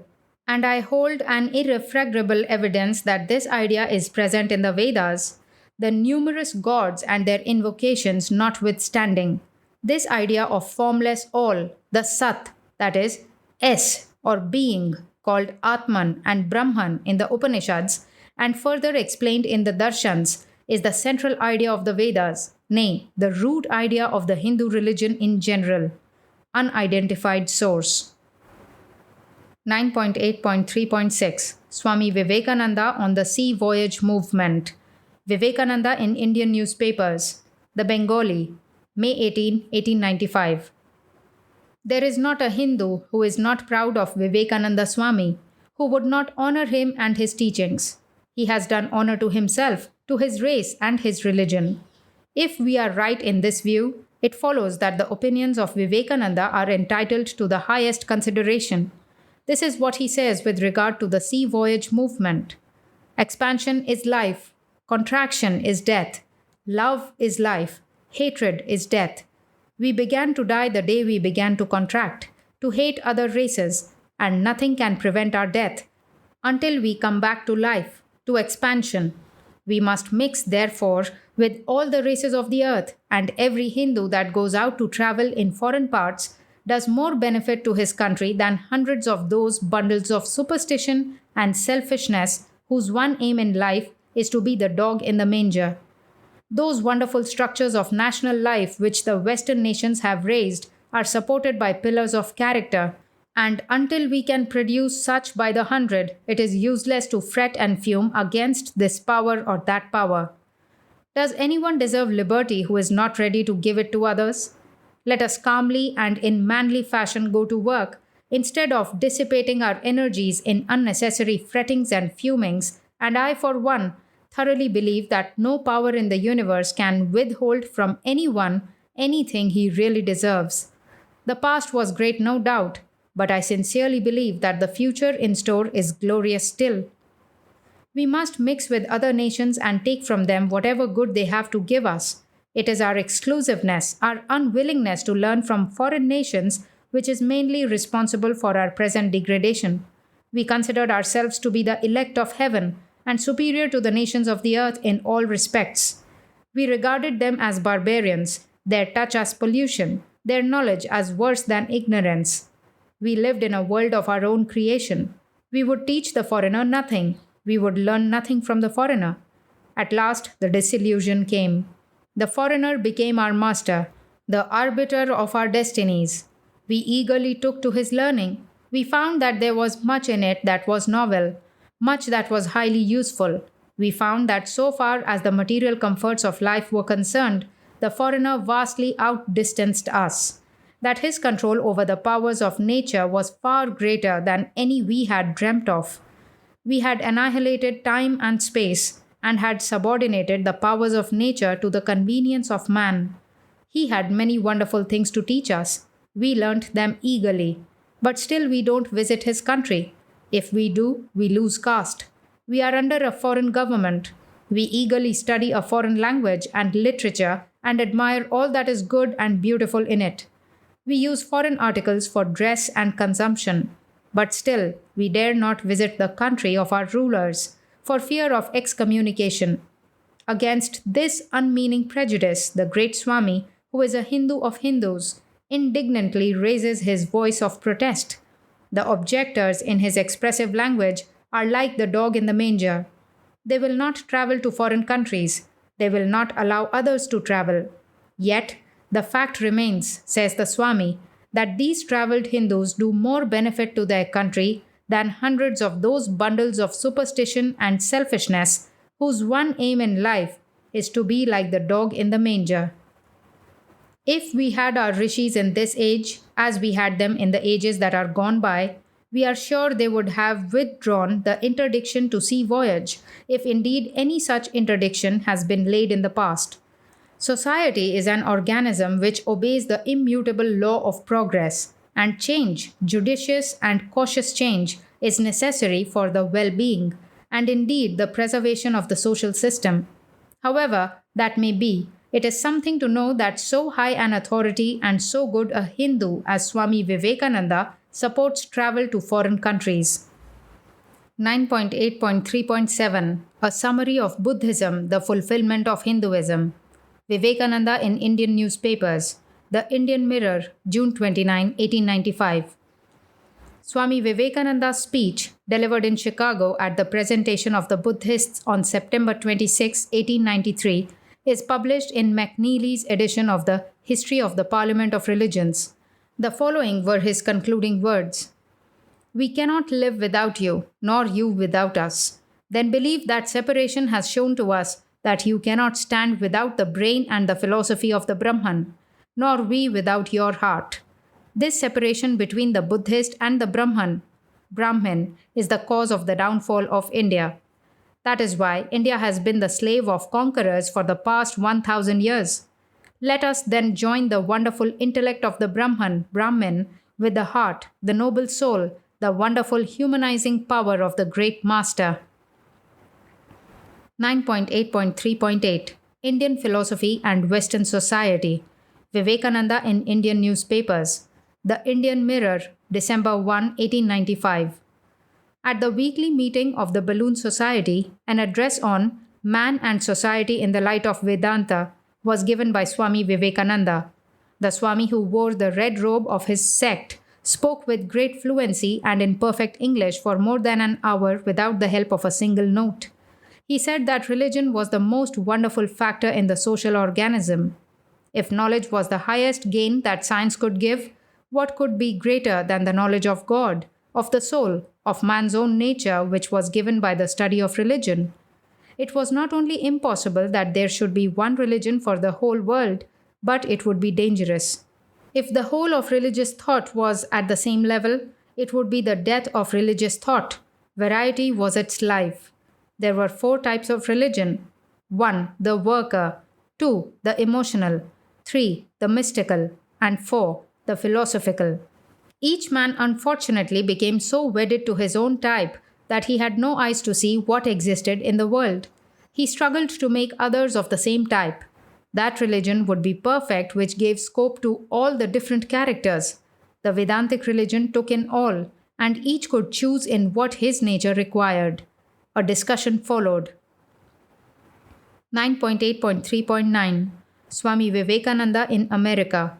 Vivekananda in Indian Newspapers. The Indian Mirror from the New York Herald, March 25, 1896. Many well-known persons are seeking to follow the teaching of Swami Vivekananda's philosophy. A lecture by the Swami. Swami Vivekananda sat in the center, clad in an ochre-colored robe. The Hindu had his audience divided on either side of him, and there was between 50 and 100 persons present. The class was in Karma Yoga, which has been described as the realization of oneself as God through works and duty. Its theme was, "That which ye sow, ye reap, whether of good or evil." Following the lecture or instruction, the Swami held an informal reception, and the magnetism of the man was shown by the eager manner in which those who had been listening to him hastened to shake hands or begged for the favor of an introduction. But concerning himself, the Swami will not say more than is absolutely necessary. Contrary to the claim made by some of his pupils, he declares that he has come to this country alone and not so officially representing any order of Hindu monks. He belongs to the sannyasis, he will say, and is hence free to travel without losing his caste. When it is pointed out to him that Hinduism is not a proselytizing religion, he says he has a message to the West as Buddha had a message to the East. When questioned concerning the Hindu religion and asked whether he intends to introduce its practices and ritual into this country, he declares that he is preaching simply philosophy. 9.8.3.10 On Education. Vivekananda in Indian Newspapers. The Indian Mirror, June 19, 1896. Swami Saradananda, in a letter from London written to the editor of the Brahmavadan, says, Swami Vivekananda has made a very good beginning here. A large number of the people attend his classes regularly, and the lectures are most interesting. Canon Hayes, one of the leaders of the Anglican Church, came the other day and was much interested. He saw the Swami before in the Chicago fairs and loved him from that time. On Tuesday last, the Swami lectured on education at the Sesame Club. It is a respectable club got up by women for diffusing female education. In this, he dealt with the old educational system of India, pointed out clearly and impressively that the sole aim of the system was man-making and not cramming, and compared it with the present system.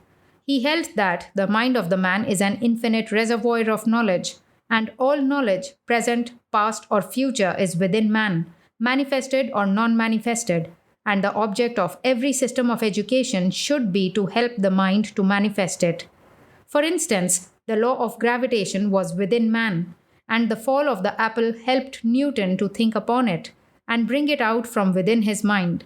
His class days have been arranged as follows: Tuesdays, morning and evening; Thursdays, morning and evening; Friday, evening question classes. So the Swami has to do 4 lectures and 1 class on questions every week. In the class lecture, he has begun with Jnana Yoga. A shorthand report of these lectures is being taken down by Mr. Goodwin, who is a great admirer of the Swami, and these lectures will be published later on. 9.8.3.11 The Swami Vivekananda in England. Vivekananda in Indian newspapers. The Brahmavadan, July 18, 1896. Sir, I feel sure you will be glad to have an idea of the progress of the Swami's work in England as a supplement to the letter which the Swami Saradananda sent you a few weeks ago. At that time, a series of Sunday lectures was being arranged, and 3 of these have now been given. They are held in one of the galleries of the Royal Institute of Painters in Watercolours, 191 Piccadilly, and have been so far remarkably successful in attaining their object, that of reaching people who from one reason or another cannot attend the class talks. The first of the series was The Necessity of Religion. The Swami claimed that religion is and has been the greatest force in molding the destinies of the human race. Concerning its origin, he said that either of the 2 theories, 1. Spirit origin, 2. Search after the infinite, will meet the case, and to his mind, neither contradicts the other, because the search after the departed of the Egyptians and Babylonians and the attempt to peep behind the veil of the dawn, the evening, the thunderstorm, or other natural phenomena of the Aryans can both be included as a search after the supersensuous, and therefore the unlimited. This unlimited in the course of time became abstracted, first as a person, then as a presence, and lastly as the essence of all existence.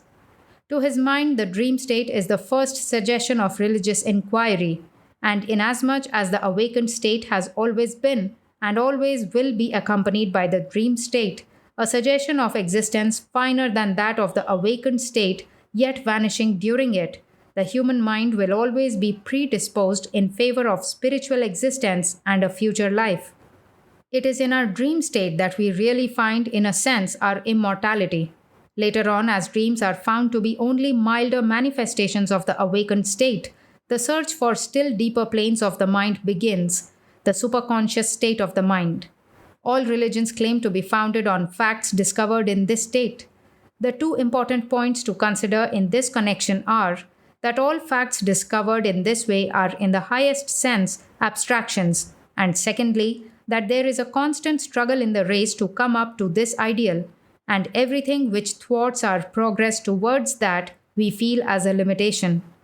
This struggle soon ends in the discovery that to find infinite happiness or power or knowledge or any other infinity through the senses is impossible, and then the struggle for other channels of expansion begins, and we find the necessity of religion.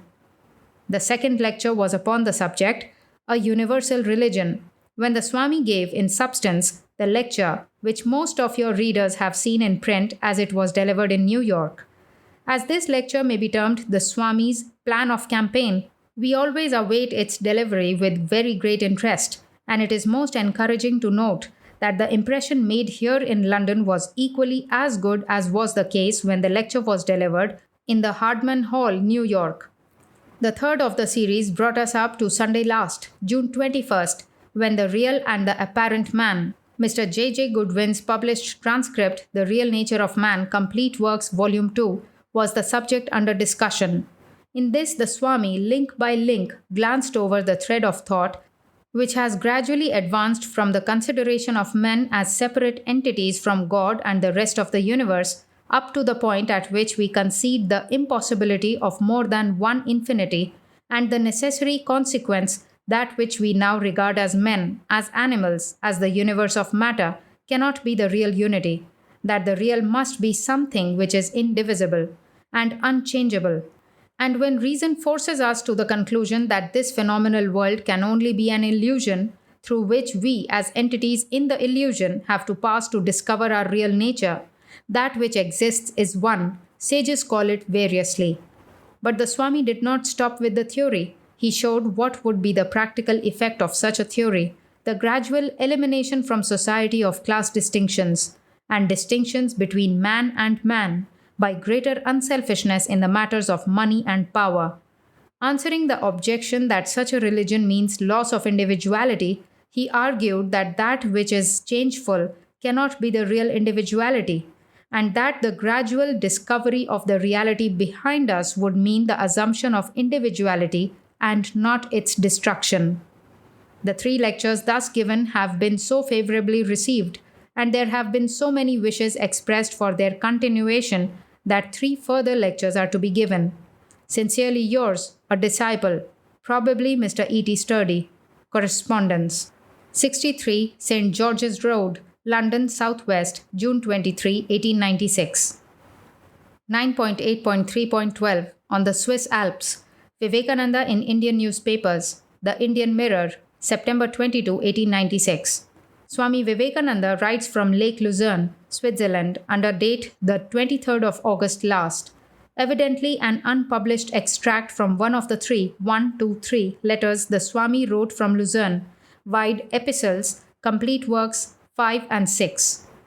He has been walking over several parts of the Cisalpine country, enjoying the pleasing views of nature there. He says that the scenery is in no respect less grand than that of the Himalayas. Still, he makes out 2 points of difference between the 2 mountainous regions. In the former, the rapid and thick colonization has been marring the beauty of the place. In the latter, there has not yet been any such marked tendency.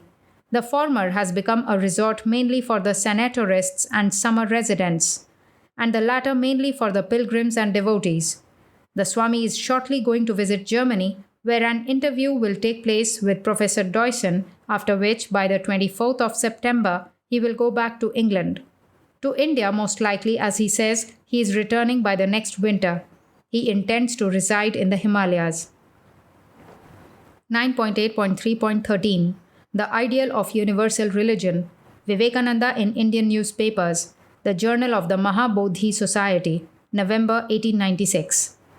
We have been presented with a copy of a booklet entitled The Ideal of Universal Religion, published by the Brahmavadin Publishing Company, Madras. It is a lecture by Swami Vivekananda delivered in America. The lecture is highly interesting and instructive. It is an attempt at a reconciliation between the diversity of religions.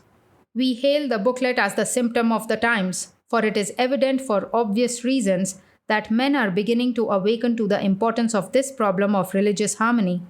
Recently, in these countries, leaders of different religious sects have attempted in their own way to reconcile this religious diversity and have failed. They have aspired to defend their dogmas on the ground of distorted views of sectarianism.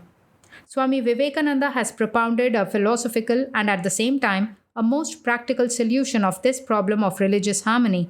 According to him, Vedanta is the bond between the ever-conflicting religious differences. In the internal world, like the external world, there is also the centripetal and centrifugal action. We repel something, we attract something. Today we are attracted by some, tomorrow we are repelled by some. The same law cannot be applied at all times and in all cases. Religion is the highest place of human thought and life, and herein the workings of these 2 forces have been most marked. At the outset, it apparently appears that there cannot reign unbroken harmony in this plane of mighty struggle. In every religion, there are three parts, namely philosophy, mythology, and rituals. Every recognized religion has all these three things. But there can be no universal philosophy, mythology, and rituals for the whole world. Where then the universality? How is it possible then to have a universal form of religion? We all hear, says Swami Vivekananda, about universal brotherhood and how societies stand up practically to preach this universal brotherhood. That is, we shout like drunken men, we are all equal. Therefore, let us make a sect. As soon as you make a sect, you protest against equality, and thus it is no more. The American lecture delivered January 12, 1896, Complete Works, Volume 2, The Ideal of an Universal Religion. Mohammedans talk of universal brotherhood, but what comes out of them in reality? Nobody who is not a Mohammedan will be admitted into the brotherhood. He will have his throat cut. We think we cannot do better than quote his own words, wherein he, with his wonderful lucidity and depth of views, and in a remarkably Catholic mind, propounds forcibly the philosophy of the universal religion. The American lecture delivered January 12, 1896, Complete Works, Volume 2, The Ideal of an Universal Religion. In society, there are various natures of men. Some are active working men. There is the emotional man. Then there is the mystic man. And lastly, there is the philosopher. Vivekananda strikes the keynote of his whole philosophy when he declares that the attempt to help mankind to become beautifully balanced in all these four directions is his ideal of religion, and this religion is called in India yoga. The worker is called the Karma Yogin. Who seeks union through love is called Bhakti Yogin. He who seeks through mysticism is called Raja Yogin, and he who seeks it through philosophy is called Jnana Yogin. The religion which has a place for men of all these natures and a religion which satisfies the thirst of men of different inclination may be the universal religion, and that religion is Vedanta. Most cordially, we recommend this admirable little book to our readers, for it contains some clear and definite expressions of views on the most vital problem that is engaging the serious attention of theologians. The price of the book is 3 annas and may be had at the Brahmavadin office, Triplicane, Madras. 9.8.3.14 The Banquet for Ranjit Singh Ji. New Discoveries, Volume 4, The Indian Mirror, December 16, 1896. On the 21st of this month, November, the Cambridge Indian Majlis gave a complimentary dinner at the University Arms Hotel in Cambridge to Prince Ranjit Singh Ji and Mr. Atul Chandra Chatterjee. Mr. Hafiz G. Sarver of St. John's College took the chair. There were about 50 Indians present and a few Englishmen. Swami Vivekananda rose next to respond to the toast of India amidst loud and deafening cheers. There is no verbatim transcript available. The following January 8, 1897 Indian newspaper report, The Majlis in Cambridge. The Swami began by saying that he did not know exactly why he should be chosen to respond to the toast unless it be for the reason that he in physical bulk bore a striking resemblance to the national animal of India, laughter. He desired to congratulate the guest of the evening, and he took the statement which the chairman had made that Mr. Chatterjee was going to correct the mistake of past historians of India to be literally true. For out of the past the future must come, and he knew no greater and more permanent foundation for the future than a true knowledge of what had preceded before. The present is the effect of the infinity of causes which represent the past. They had many things to learn from the Europeans, but their past, the glory of India which had passed away, should constitute even a still greater source of inspiration and instruction. Things rise and things decay.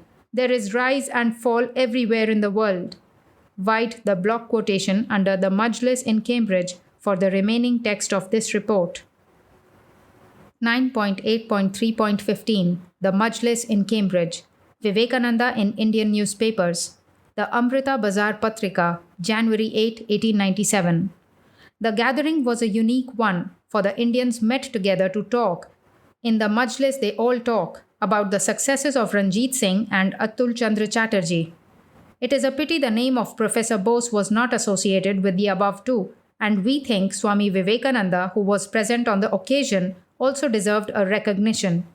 We shall, however, not commit the mistake of omitting the last two in noticing to show what the Indians have been able to achieve in the West.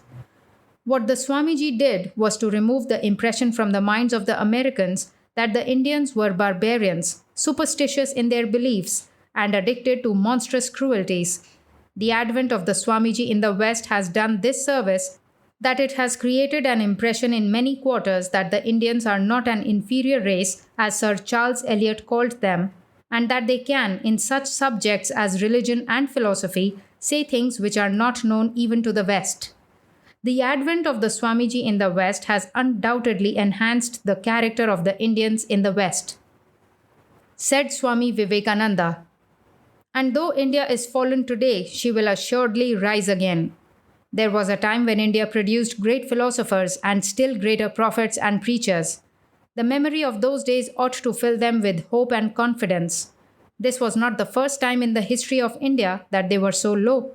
Periods of depression and degradation had occurred before this, but India had always triumphed in the long run, and so would she once again in the future.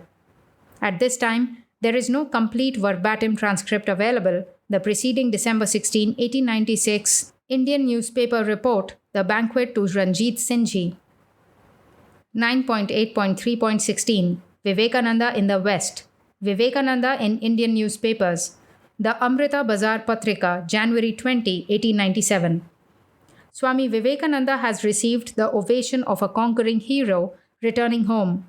The last we heard of him in England was when he got a farewell address from his English disciples, who expressed their undying love for India. No one has any accurate knowledge of what Swami Vivekananda was doing in the West. We hear that he has made some impression in America and also in England. The Swami is, however, well aware of the nature of the mission before him. He says that Vedantism teaches the truth, which is that man is a divine being, and that the highest and the lowest are the manifestations of the same Lord. He does not, however, admit that knowledge alone is sufficient for the salvation of man. Says he, "But his knowledge ought not to be a theory, but life. Religion is a realization, not talk, not doctrines, nor theories, however beautiful all these may be. Religion is being and becoming, not hearing or acknowledging. It is not an intellectual assent, but one's whole nature becoming changed into it. Such is religion. By an intellectual assent we can come to 100 sort of foolish things, and change the next day, but this being and becoming is what is religion." In the above noble sentiments, the Swami shows that he understands the situation pretty well. That which produces the rebirth of a man is religion. Under the influence of religion, a man becomes a quite different being from what he was before. Unless that is the result of his religion is a myth. 9.8.3.17 Bhakti. Vivekananda in Indian newspapers. The Indian Mirror, February 24, 1898. Swami Vivekananda has been urging on the people of Lahore and Sialkot the need of practical work. Bhakti, a report from the Tribune, Complete Works, Volume 3, for a somewhat different paraphrased passage. The starving millions, he urged, cannot live on metaphysical speculation. They require bread. And in a lecture he gave at Lahore on Bhakti, he suggested as the best religion for today that every man should, according to his means, go out into the street and search for hungry Narayans, take them into their houses, feed them and clothe them.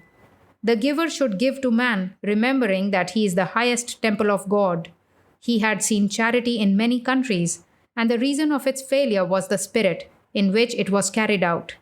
Here take this and go away. Charity belied its name so long as it was given to gain reputation or applause of the world. 9.8.3.18 Our Mission in America. Vivekananda in Indian newspapers. The Indian Mirror, April 24, 1898. Swami Vivekananda, in introducing the lecturer Swami Saradananda, said, "Ladies and gentlemen, the speaker of tonight just comes from America. As you all know here that America is for your country, although our countrymen, especially Swami Dayananda Saraswati, used to call this country as Patal, inhabited by Laplands, Rakshas, and Asurs, laughter and loud cheers. Well, gentlemen, whether it is Patal or not, you ought to decide that by seeing those few ladies present here who have come from the country of your so called Patal, whether they are Naga Kanyas or not. Cheers. Now, America is perfectly a new country. It was discovered by Columbus, the Italian, and before that, a prior claim is put forward by the Norwegians who say that they have discovered the northern part of it. And then before that, there is another prior claim of the Chinese, who at one time preached the noble doctrine of Buddhism in all parts of the world. And it is said that Buddhist missionaries were also sent from India to America, and especially in Washington, where some sorts of records are still to be traced by any traveler going there. Well, the table has now been turned at last for a century or more, and instead of America being discovered, she discovers persons that go over to her. Loud applause. It is a phenomenon that we observe every day there, multitudes of persons coming over from every part of the country, world, and getting themselves discovered in the United States. It is a fact well known to you here all that several of our own countrymen have been discovered in that way. Cheers. Today here I present before you one of your Calcutta boys that has been similarly discovered by the Americans. Cheers. 9.8.3.19 Swami Vivekananda on education at Belur. Vivekananda in Indian newspapers. The Indian Mirror, February 15, 1901.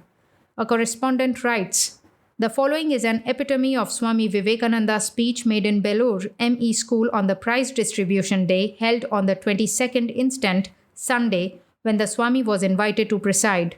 The audience was composed chiefly of the boys of the school and some elderly gentlemen of Belur. The modern student is not practical. He is quite helpless. What our students want is not so much muscularity of body as hardihood. They are wanting in self-help. They are not accustomed to use their eyes and hands. No handicraft is taught. The present system of English education is entirely literary. The student must be made to think for himself and work for himself. Suppose there is a fire. He is the first to come forward and put on out the fire who is accustomed to use his eyes and hands. There is much truth in the criticism of Europeans touching the laziness of the Bengali, the slipshod way of his doing things. This can be soon remedied if the students be made to learn some handicraft apart from its utilitarian aspect. It is an education in itself.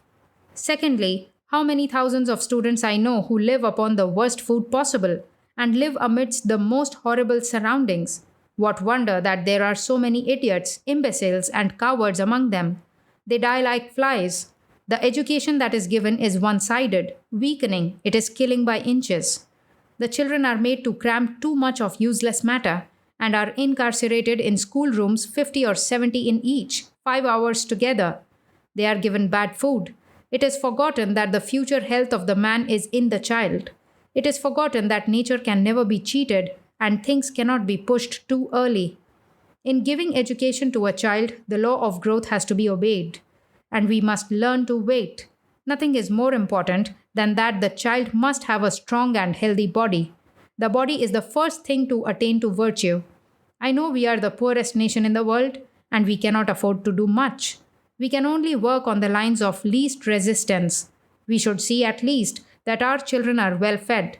The machine of the child's body should never be exhausted. In Europe and America, a man with crores of rupees sends his son, if sickly, to the farmers to till the ground. After 3 years, he returns to the father healthy, rosy, and strong. Then he is fit to be sent to school. We ought not for these reasons push the present system of education any further. Thirdly, our character has disappeared. Our English education has destroyed everything and left nothing in its place. Our children have lost their politeness. To talk nicely is degrading. To be reverential to one's elders is degrading. Irreverence has been the sign of liberty. It is high time that we go back to our old politeness. The reformers have nothing to give in place of what they have taken away. Yet, in spite of the most adverse surrounding of climate, etc., we have been able to do much. We have to do much more. I am proud of my race. I do not despair. I am seeing daily a glorious and wonderful future in my menial mental visions. Take greatest care of these young ones on whom our future depends. 9.8.3.20 Hindu Widows Vivekananda in Indian Newspapers. The Indian Social Reformer, June 16, 1901. A question having arisen in America as to the Swami Vivekananda's attitude towards social questions, a lady writes to an American paper as follows. In one of his lectures at the Pouch Mansion, probably India's gift to the world, delivered February 25, 1895, of which there is no verbatim transcript available, two American newspapers articles published in Complete Works Volume 2 for somewhat different reports of this issue. He spoke of the Hindu widows, declaring it unjust to state that they were generally subjected to cruelty or oppression in the Indians' homes. He admitted that the prejudice against remarriage and the custom which makes the widow a member of the husband's family instead of that of her own parents inflicted some hardships upon widows in India and favored wise efforts for their education, which would render them self-supporting and in this way alleviate their condition. He emphasized his desire for the education and elevation of the women of his country, including the widows, by volunteering to give the entire proceeds of one of his lectures in support of the school of Babu Sasipada Banerjee at Baranagar near Calcutta, the institution of which preceded that of the Pandita Ramabai at Pune, and where, if I am not mistaken, the Pandita herself obtained the first inspiration of her work. This lecture was given, and the proceeds were forwarded to Babu Sasipada Banerjee and duly acknowledged.